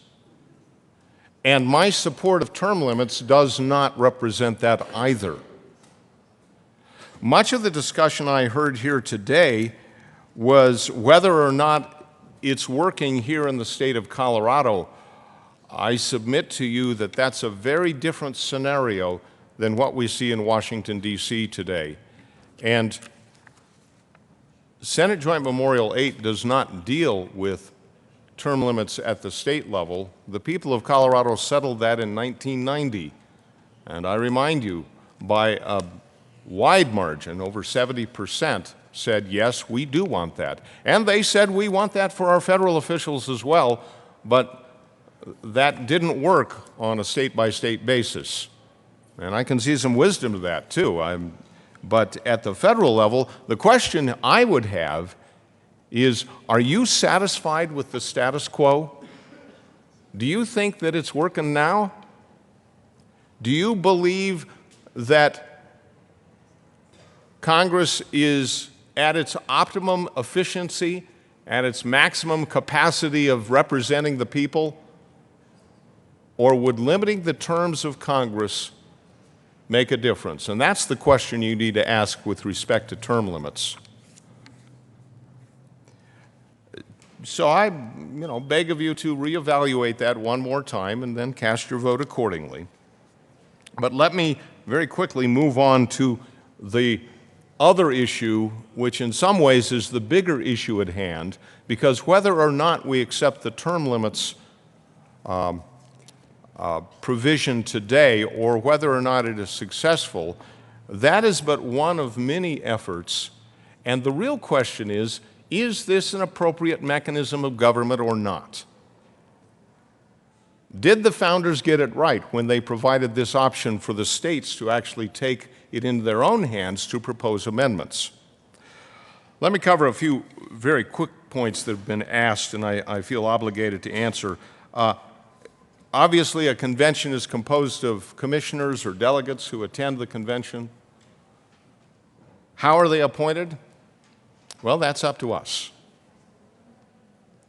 And this doesn't deal with that. That would be only in the event that there would be a convention called, and then the state legislature would determine by bill how we would select the delegates to attend. How long does this call last? Well, if you look at it, this one actually does not have an end date. They've been created in both ways, but in fact, This would be a permanent call to Congress, and if it were aggregated with enough states, with 50 states, that means 34, then it would then be an obligation on the part of Congress to call that convention. Now, here's another thing. I've heard the term constitutional convention used several times. That's not this. This is not a constitutional convention. That term is completely inaccurate. As a matter of fact, if you had a convention to consider writing a new constitution, that's a direct violation of the terms of Article 5. The convention has one purpose, and that is to propose amendments.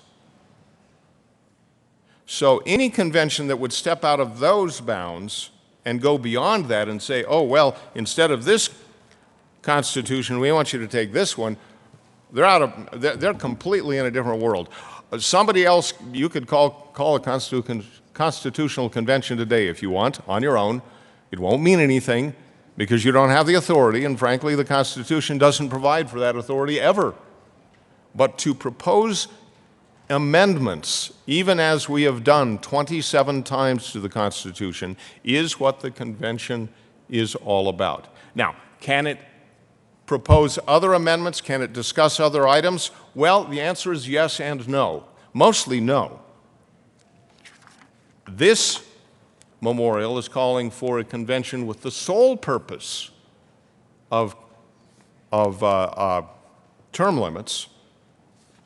And if a convention were to go outside of that, well, any delegate that we would send from Colorado, it's true, they wouldn't be under any constraint to limit that. They would certainly be in violation of why they were sent, but many states have delegate limitation acts in place where they are, if they go beyond the bounds of the call the state put them in charge of, like the state of Indiana, they are immediately removed as a delegate, and they are barred from ever holding public office within the state. And I believe Indiana also has some penalties of a criminal nature. And there are many other states that have chosen to go down that road as well. Will the convention go any further? Almost a zero risk of that. But even if it did, what difference would it make? It takes 38 states to agree to it. 38 states, 3/4 of the states. So the controls on it getting out of control are to such a degree that there is no risk of an Article 5 convention getting out of control in any way. This is what it is all about. It's putting the states back in charge of what the Constitution originally put them, envisioned. It's that sense of federalism that is so vitally important for our nation. Our nation is founded upon laws that guide and guard our liberties against a government that, if it's only controlled by the whim of individual men and women, can easily become a tyranny. History is full of that. And the balance is not just between the branches, but it's between the levels of government. And that's what Article 5 is designed to protect. That is why years ago I looked at this and decided that this is an issue that I'm going to invest a great deal of my political life into, because it's that important to protect our liberties. Please, think carefully before you vote on this memorial, but think even more carefully on the significance of the authority that the state of Colorado, along with the 49 other states, have over the process of guarding our Constitution and our liberties. Remember, the Constitution is not just designed to create government. It's designed to protect those inalienable rights that are so eloquently described in the Declaration of Independence, starting with life, with liberty, with the pursuit of happiness, with those essential elements for citizens to live their lives as they see best. I believe that term limits is appropriate for Congress, but I believe even more so that the state of Colorado needs to have its proper role within the federalist system established for our nation. And that's why I bring before today this memorial. I ask for its adoption, and I look forward to discussions on this general topic as we move towards finding the real solutions that do fix the problems. I don't accept the status quo. I hope you don't either. Is there any further discussion? Seeing none, the motion before the body is the adoption of Senate Joint Memorial 8. Are there any no votes? Senator Jones, Senator Zenzinger, Senator Fields, Senator Kafalis, Minority Leader Guzman, Senator Kagan, Senator Donovan, Senator Court, Senator Fenberg, Senator Aguilar, Senator Williams, Senator Todd, Senator Merrifield, Senator John, Majority Leader Holbert, Senator Scott, Senator Priola, Senator Smallwood, Senator Gardner, Senator Martinez-Humenick, Senator Coram, Senator Neville, Senator Cook, Senator Hill.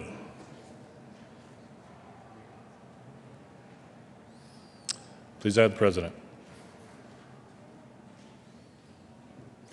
With 10 ayes, 25 noes, 0 absent, 0 excused, Senate Joint Memorial 8 is lost.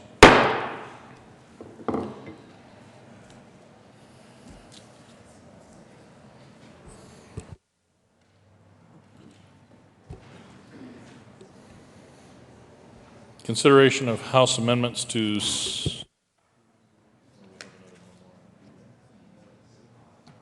can do it another day for it next time. I'm ready. Okay. Mr. Carpenter, would you please read the title of the Senate Memorial 3? Senate Memorial 3 by Senator Donovan, memorializing Congress to support the designation of Camp Hale as the nation's first national historic landscape to preserve its rich military history. Senator Donovan. Thank you, Mr. President. I would like to move Senate Memorial 3. To the memorial. Thank you, Mr. President. Camp Hale, this is the home base and training grounds for the 10th Mountain Division, and it's located in a high mountain valley between Minturn and Leadville, just past Red Cliff. It's the headwaters of the Eagle River. Camp Hale started as an experiment, a moonshot of sorts, if you will, to prepare the U.S. Army for what was anticipated to be the hardest fighting of World War II. These fights would be in the harshest of conditions, high-altitude winter environments. When the Army began recruiting citizens and soldiers for this task, they didn't even have a name for it. When my grandfather committed to moving to Colorado with his young family, my mother, he signed up to just be part of some ski troops that would form a quote-unquote mountain unit. The mountain unit soon developed into a small city of about 14,000 troops. This would become to be known as Camp Hale. It was previously known as just a stop on the railroad as Pando. On the fields and mountains and hills and cliffs of Camp Hale, troops learned to ski. They were learning to survive in winter conditions, learning to scale rock and snow. They learned to execute maneuvers in powder and snow crust or hardpack. My grandfather told me that when you arrived, you had a choice of 2 ski sizes, long or short, and that those that arrived first got the short wooden white skis. They were also issued 2 jackets, a pair of wool socks, and gloves with the trigger finger exposed. He also got the very odd issue of a small broom that he soon learned was supposed to be used to sweep his tent of snow. He didn't use the broom very much.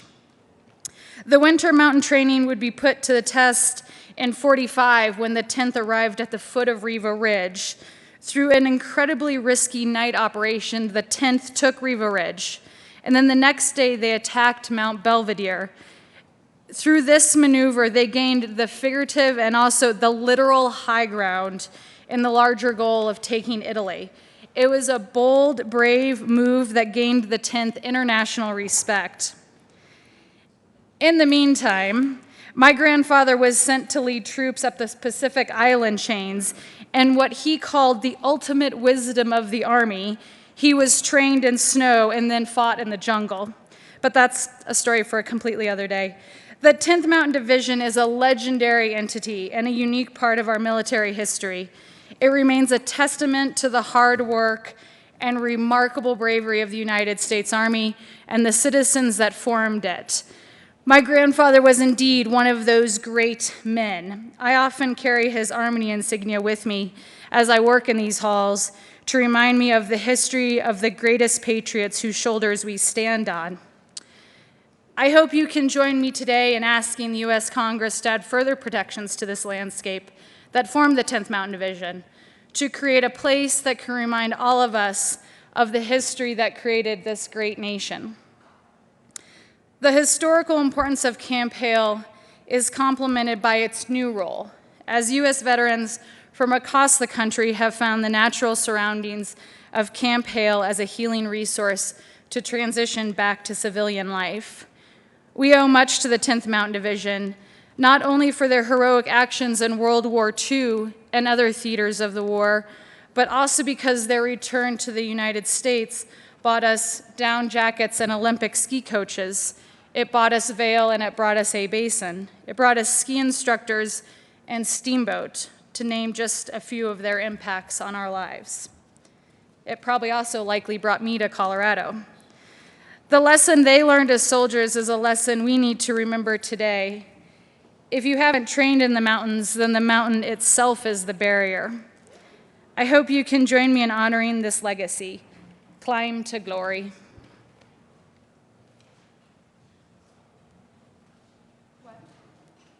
Is there any further discussion? Senator Holbert. Thank you, Mr. President. Rise in support of the resolution, memorial, and thank the sponsor for bringing it. Years ago in my career, I had the opportunity to work for a Land Rover, Range Rover dealership here in the metro area, and part of my job was to go out and find places to take customers and teach them how to drive off-road. My wife and I were up behind Red Cliff and Minturn and went down a forest access road and kept driving over ridges and beautiful terrain.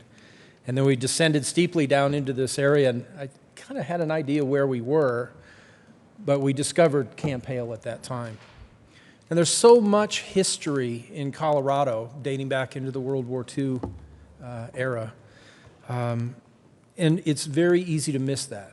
If you stay on I-70, if you don't get off that main corridor, you won't find places like Minturn. You wouldn't have the opportunity to see places where Indian tribes literally slaughtered each other at the top of a mountain because they crossed paths. You wouldn't go a little bit further south and find Camp Hale, where men trained to defend this country and freedom and liberty in the European theater in World War II. But I really encourage you, if you have time, if you're looking for a place to take your family or friends this summer, head up through the Good Senators District, turn south, see the bridge at Red Cliff, and visit Camp Hale. Thank you, Senator. Senator Priola. Thank you, Mr. President. I too rise in support of Senate Memorial 3. And the sponsor brought it up towards the end when I walked up, but I think we need to be cognizant of just how important those men were and that camp was, not just for the defense of this nation in a time of war, but what it did for the economy of the state of Colorado in the years after World War II. I remember reading a piece about the creation of Vail, which the sponsor touched on, but part of what gave them the idea to have it there is they would drive back and forth to Denver, and they would drive right by it, and they saw all the snow, and so they got some investors together in the 50s and 60s, and that's what got the ball rolling. And I also remember them for when I go to the Brown Palace every now and then to celebrate my wife and I's anniversary. That's where we had our reception. And the story I heard was that the gentleman from Camp Hale would rappel down the balconies, when they would stay at the Brown Palace, transiting from the train back up to the camp or whatnot. But so, you can imagine 18, 19, 20-year-olds taking that liberty back in the days. So next time you're in the Brown Palace, look up at the rails and think of Camp Hale. Minority Leader Guzman. Thank you, Mr. President. I just wanted to also thank the sponsor for this, but also wanted to tell you about a time when my partner and I were in Italy. We go to Italy a lot, and in certain parts of northern Italy, they're walking on the paved roads in the mountain area. There are some stones engraved, and they are recognizing, these stones are recognizing United States military people from the 10th Mountain Division who died in that spot. And when I think of Camp Hale and walk through there and think of the 10th Mountain Division and see that license plate, that's actually my favorite license plate of all, the 10th Mountain Division one. It's beautifully designed. But when I see that, then I see the real connection between what happened there, the idea behind that camp, and the idea behind it and what happened, and what a force they were in the war, helping all nations, but particularly being there in honor of our great nation. So it is a living monument in and of itself. Thank you, Mr. President. Senator Crowder. Thank you, Mr. President. I have a few questions on this. Is this still an active base? Is this what this is saying is that you're asking for support to protect 30,000 acres. Now, my question: if it's not an active base, who owns it now, and what is the benefit of the state of Colorado to push forward with preserving 30,000 acres? Senator Donovan. Thank you for that question. It is no longer an active base. The lore behind it is that an order given by the Army to destroy the base was an incorrect order, and so it was torn down without the intent of destroying it. But there are some ruins and footprints.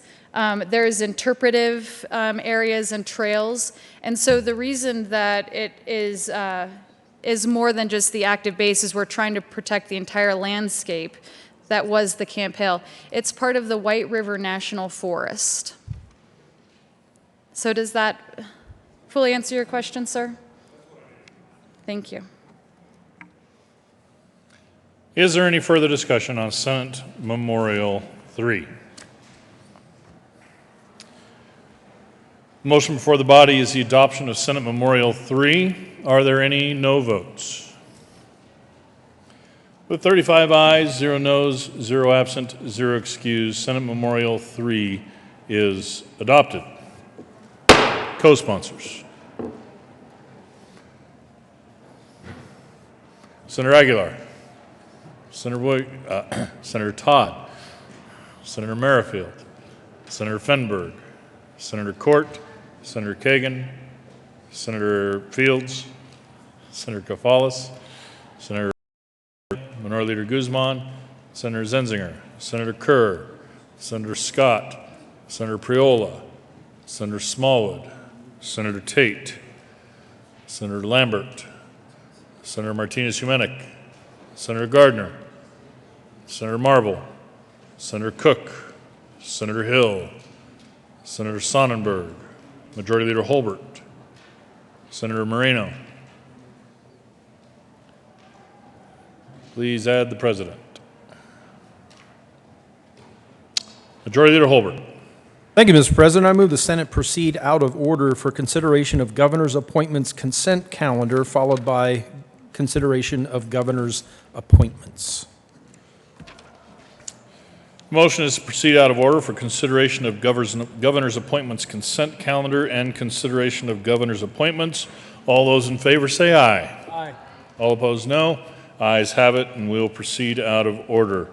Mr. Carpenter, would you please read all of the appointments listed on the consideration of governor's appointments consent calendar? Member of the Colorado Children's Trust Fund Board for a term expiring November 7, 2019, Jennifer N. Keloff of Arvada, Colorado, to serve as a member with knowledge of child abuse prevention, reappointed. Member of the Colorado Health Facilities Authority Board of Directors for term expiring June 30, 2020, Catherine Escondo of Denver, Colorado, Democrat, reappointed.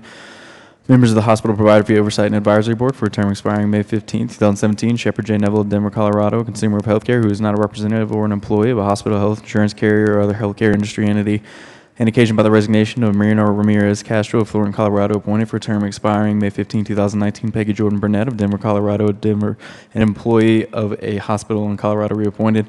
Member of the Medical Services Board for a term expiring July 1st, 2020, Ann Tai Nguyen of Denver, Colorado, to serve as a resident of 1st Congressional District, a Democrat with knowledge of medical assistance programs, appointed.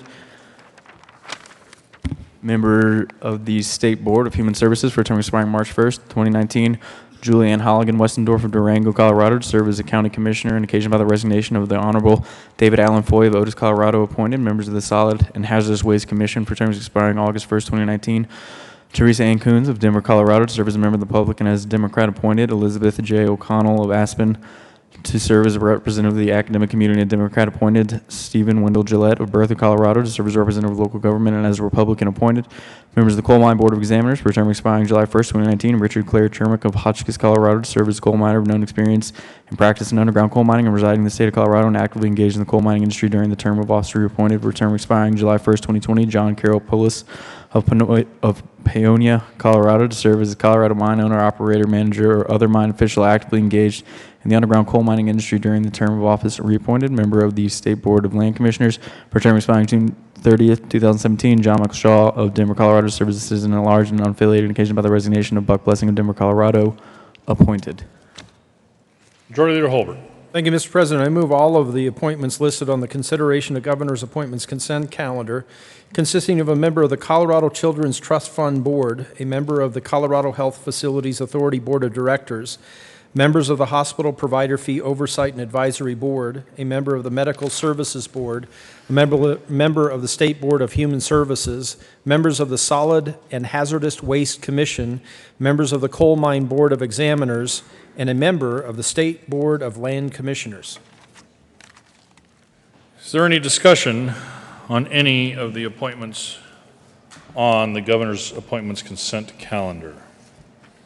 Seeing none, the motion for the body is the adoption of all the appointments listed on the governor's appointments consent calendar. Are there any no votes? With 35 ayes, 0 noes, 0 absent, 0 excused, the appointments are confirmed.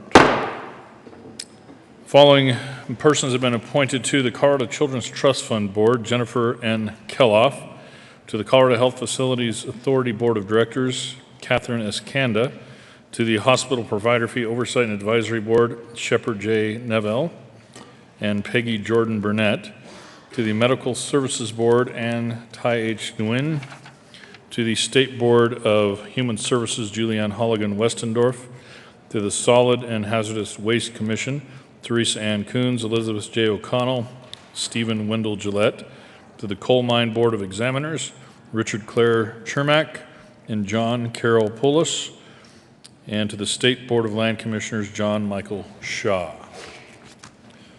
Consideration of governor's appointments. Mr. Carpenter, please read all the appointments on the governor's appointments calendar. Members of the Charter School Institute Board for a term expiring July 1st, 2018, Antonio Patrick Paris of Denver, Colorado, to serve as a member with experience as a charter school board member or founder of a charter school, experience as a public school administrator with experience working with charter schools, other board or public service experience as a Democrat, and occasioned by the resignation of Curtis Matthew Wendorf of Denver, Colorado, appointed for terms expiring July 1st, 2019, Thomas Springer of Lafayette, Colorado, to serve as a member with other board or public service experience and unaffiliated appointed. Ian Cho, Denver, Colorado, to serve as a member who has experience as a public school teacher and as a Democrat appointed. Senator Hill. Thank you, Mr. President. I move for the appointment of Antonio Patrick Parez, Thomas Brenniger, and Yian Cho to the Charter School Institute Board. Is there any discussion?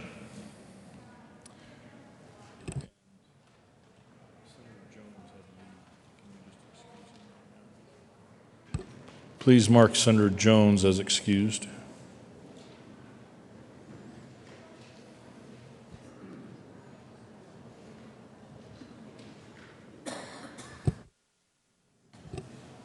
Is there any discussion on any of the appointments on the consideration of governor's appointments calendar? Are there any no votes on any of the governor's appointments? With a vote of 35,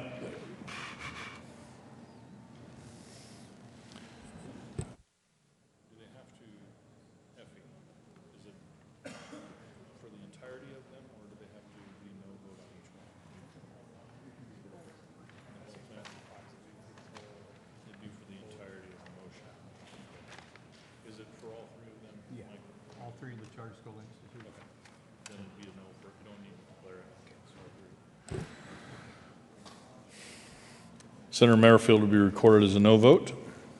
Are there any other no votes on the appointments on the governor's appointments calendar? With a vote of 33 ayes, 1 no, 0 absent, 1 excused, those appointments are confirmed.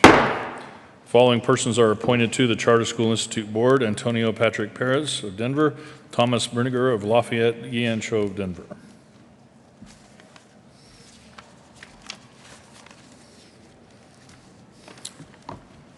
Consideration of House amendments to Senate bills.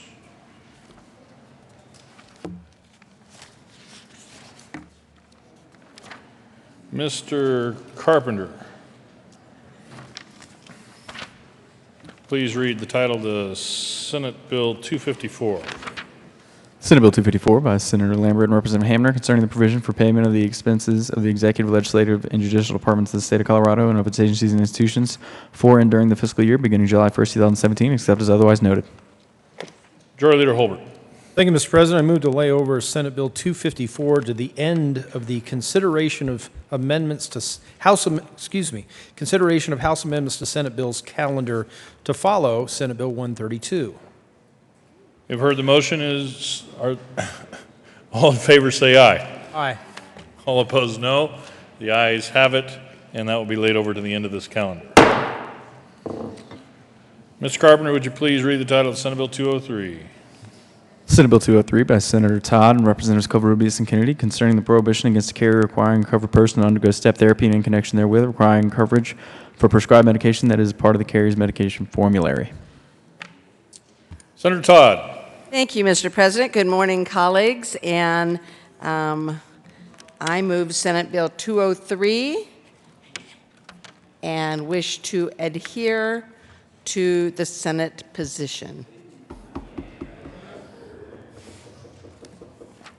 Would you care to give any explanation, or is that pretty much just Well, I'll be glad all the to. explanation you need? Yeah, sure, Mr. President.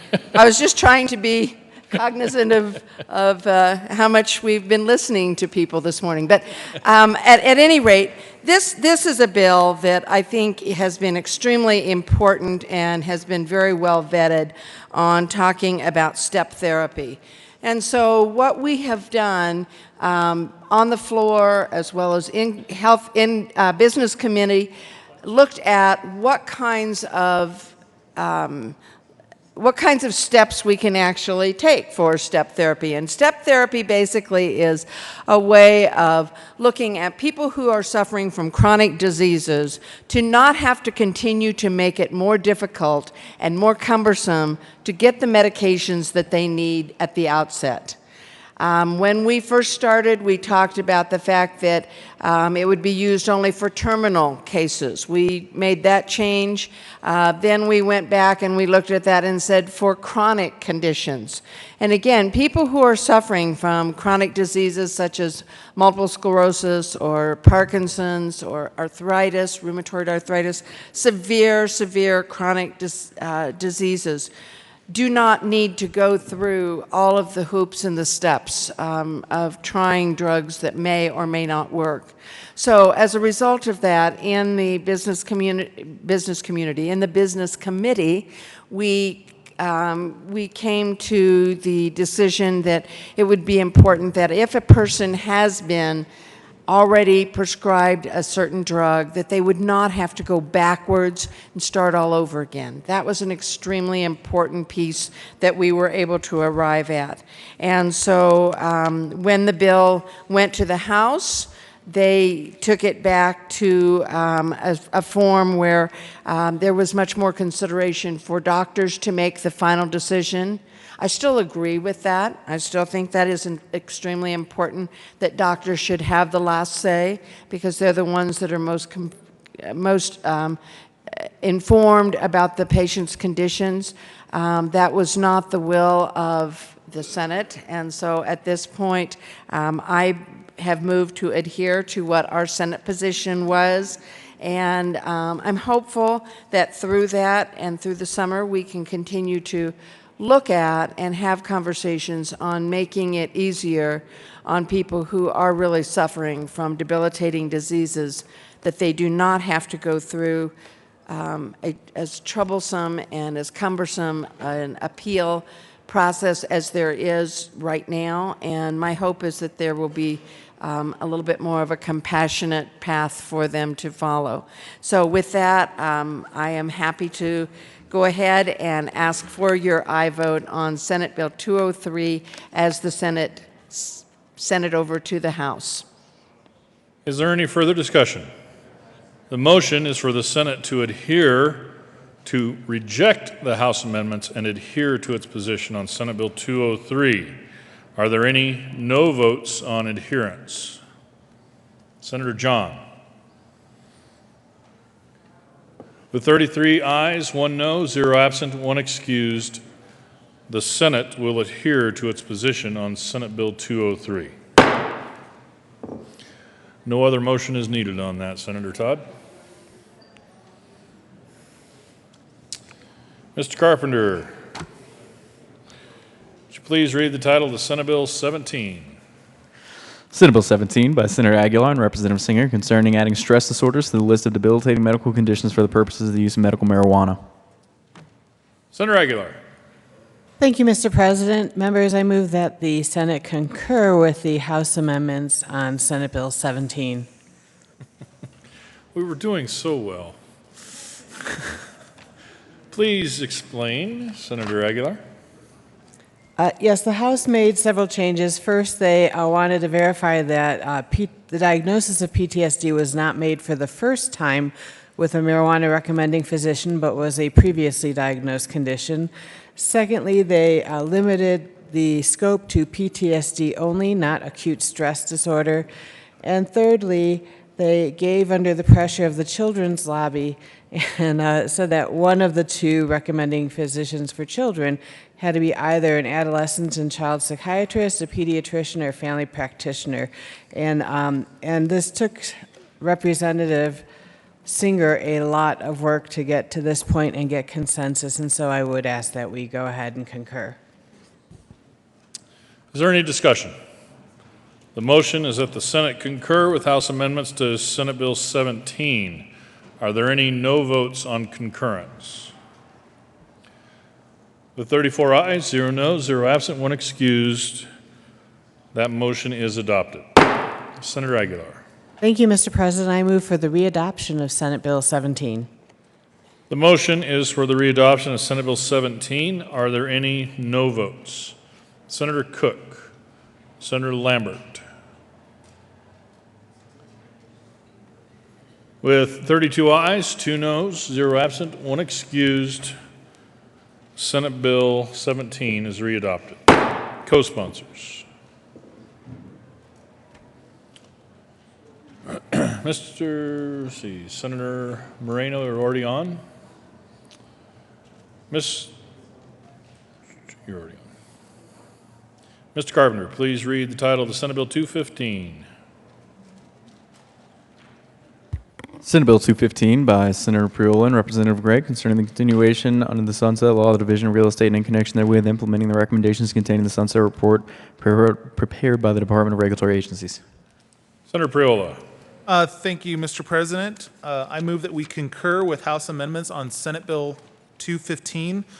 Pull open your re-revised version. I'll walk you through them. Top of page 4, they basically reworded that section, lines 4 through 13. And then the big amendment that was a little bit of consternation in BLT here in the Senate, and they finally worked out in the House, is draw your attention to pages 12, 13, and half of 14.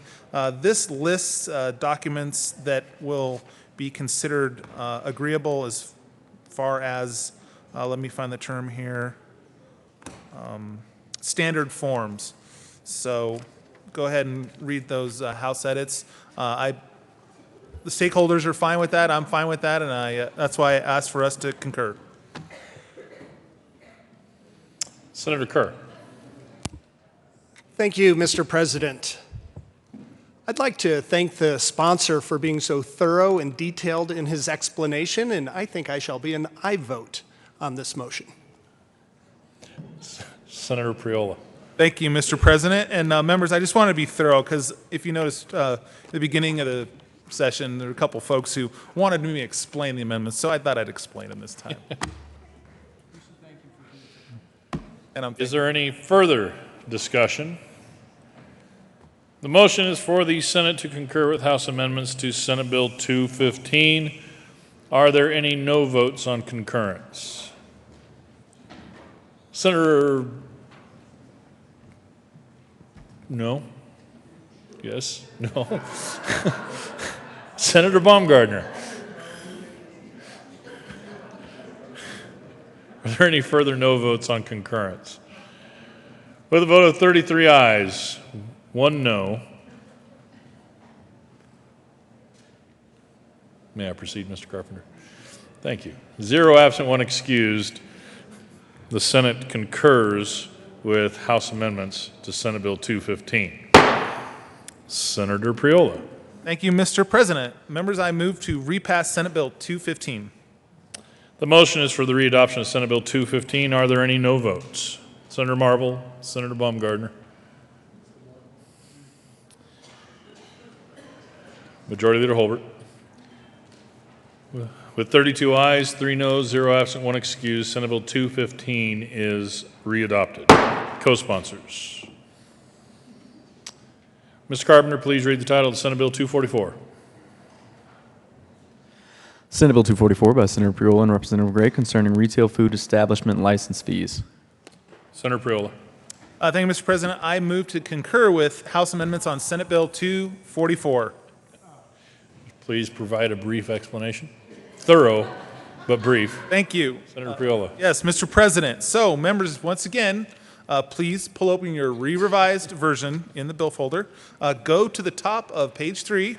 There we'll see the highlighted lines 4 and 5 where it pushes out the years where supplantation funds from other county programs is prohibited. That's the only amendment, and I'm agreeable. The stakeholders are agreeable.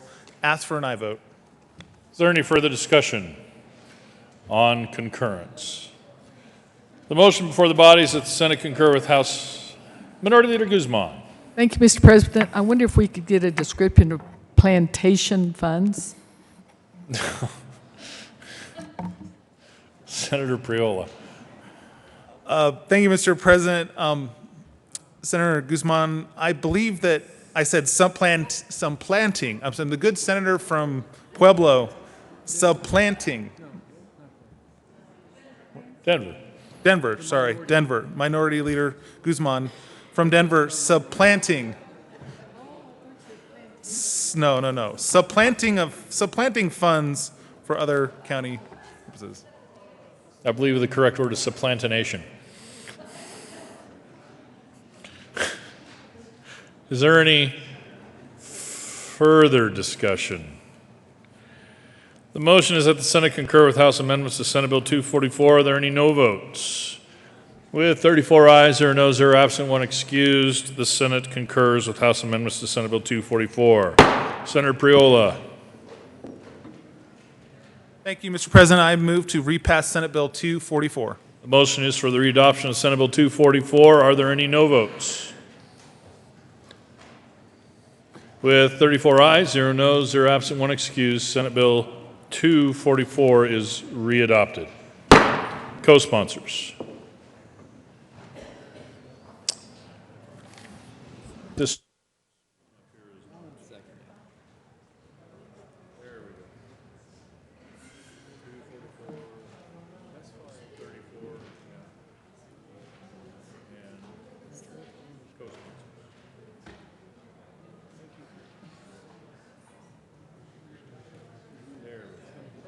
Ta-da. Thank you.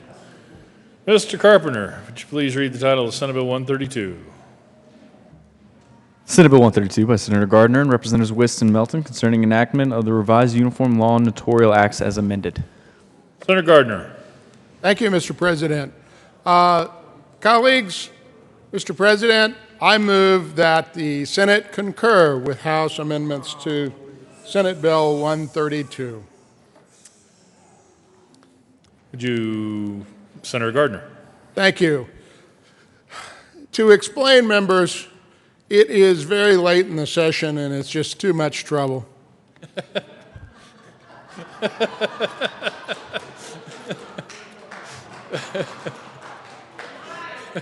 The prospect of another conference committee is just a little bit too much. Actually, and in all seriousness, colleagues, this is the Notarial Acts bill, and if you will recall, as I know the senator from Wheat Ridge will recall, the debate here was about actually an amendment for remote notarization.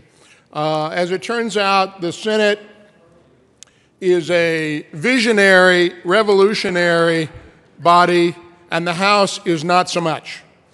And as a consequence, they didn't want to take the next step to remote notarization and have changed the bill back to the core of the revised Uniform Law and Notarial Acts, which was non-controversial. It does have one amendment that was requested by the title industry about title companies keeping the journal as well as the notaries themselves, which was non-controversial.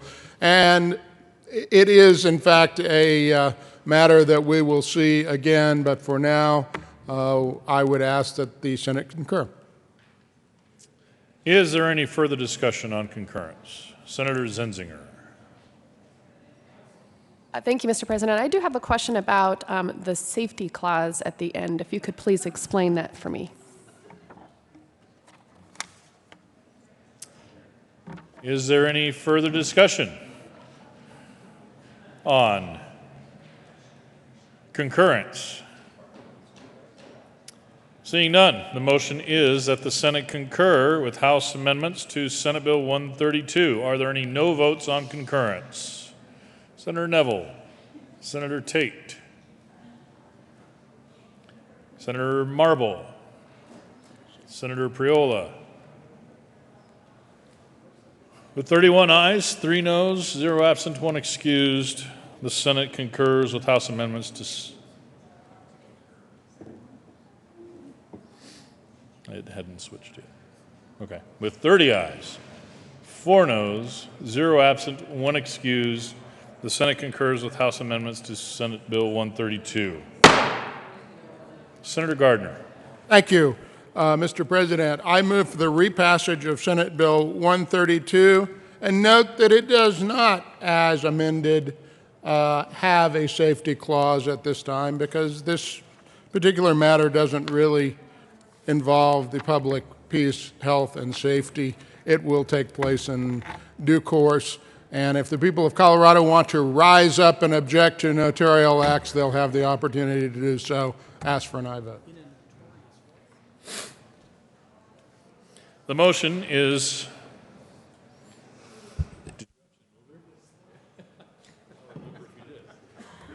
Senator Gardner. Mr. President, I believe I did, but once again, I will move for the repassage of Senate Bill 132. Thank you, Senator. The motion is for the readoption of Senate Bill 132. Are there any no votes? With 34 ayes, 0 noes, 0 absent, 1 excused, Senate Bill 132 is readopted. Co-sponsors. Senator Tate is already a co-sponsor. Mr. Carpenter, would you please read the title once again to Senate Bill 254? Senate Bill 254 by Senator Lambert and Representative Hamner concerning the provision for payment of the expenses of the executive, legislative, and judicial departments of the state of Colorado and of its agencies and institutions for and during the fiscal year beginning July 1st, 2017, except as otherwise noted.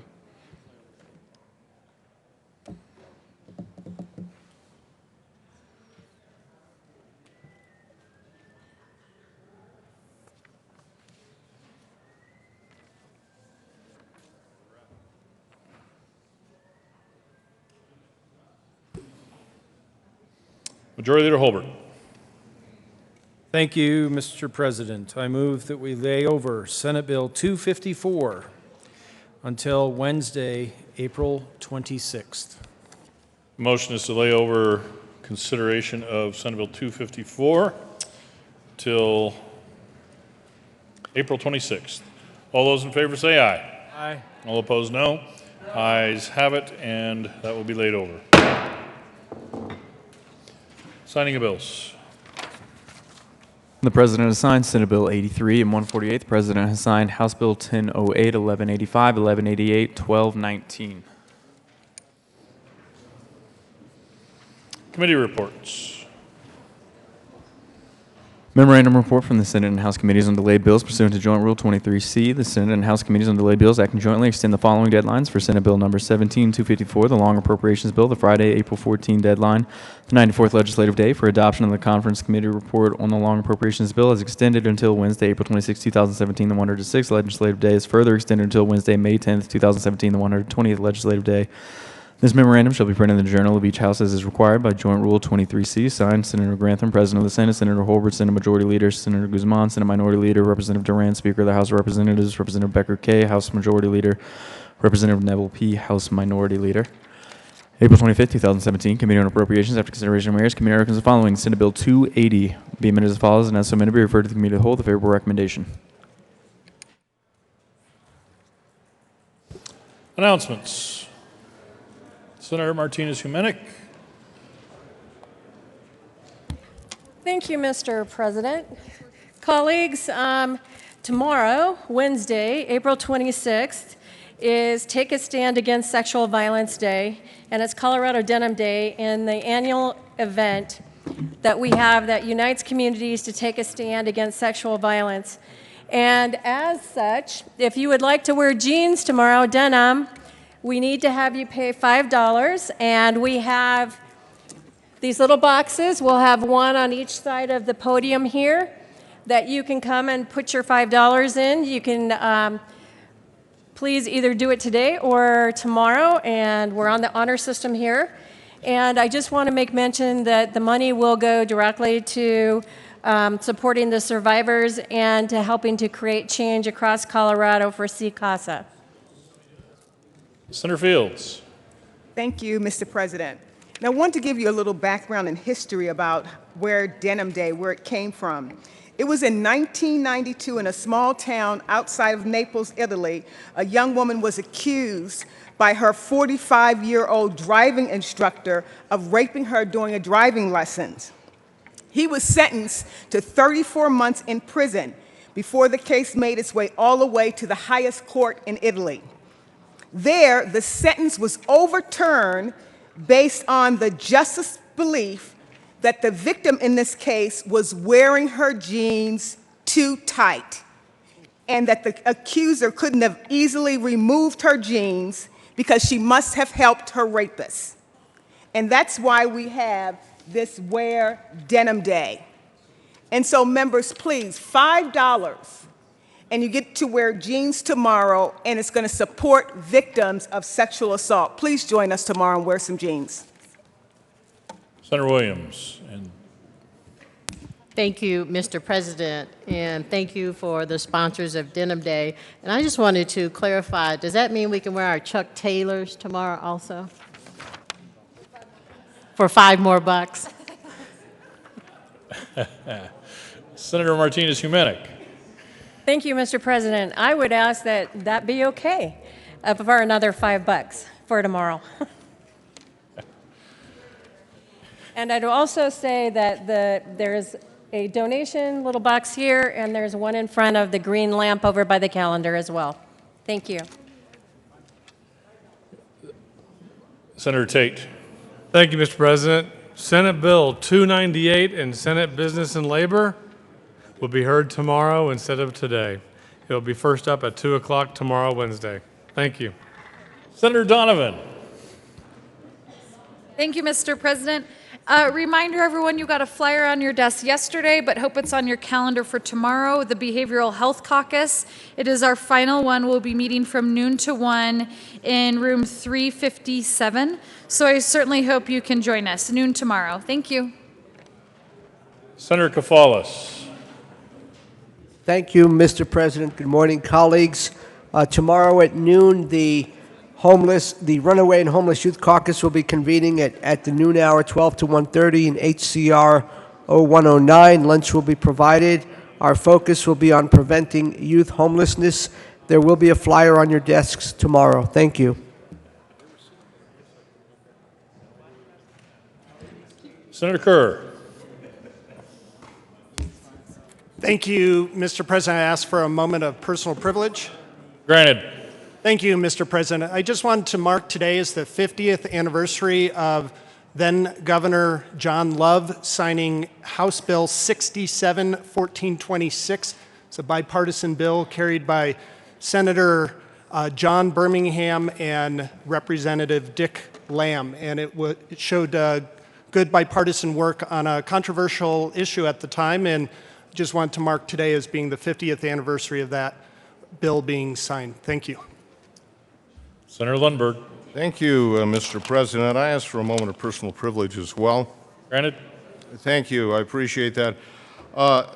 Yes, I do note that a piece was put on our desk stating that today is the 50th anniversary of that very unfortunate bill that began the over 50 million and counting children who have been killed through abortion. I don't consider that a celebration. I consider that a terrible tragedy that unfortunately began here in Colorado. And since it is brought to our attention, I believe that it should be fully understood that that is seen as the very first bill legalizing abortion in a fairly wholesale fashion. And that is unfortunate. It is a day not of celebration. This is a day of mourning. Announcements. Colleagues, just as a quick reminder, the Jeans Day tomorrow, you are allowed, if you are one of the 35, not your aides, not the interns, not the staff, and it will cost you money in one of these right up here. That does not mean, colleagues, just a little bit of moment of clarification, that you get to wear jeans just because you want to pay $5. That is, you do not get that privilege on a daily basis because you're willing to spend $5. That's not how this works. If you want to wear jeans on any other given day, you will not be allowed in the chamber. You got that? I do not accept IOUs. You will you will be suspended from school. Colleagues, are there any other announcements?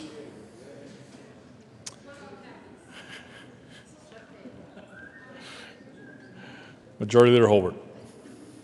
Thank you, Mr. President. Members, I've been asked to point out that you had a piece of paper that looks just like this one, not this very piece of paper, but one yellow like this that says 2017 Benefits Open Enrollment along the top. So we have an open enrollment period that starts April 25th and ends May 15th. And you may select your choices. There's instructions there. But again, you have a desk here in the chamber. It has a number on the front. You should probably sit or stand near that desk. And this, or not this, but a piece of paper similar to this should be sitting on your desk. Please read it. If you have any questions about the open enrollment process, you can refer to the piece of paper you have that looks very much like this one.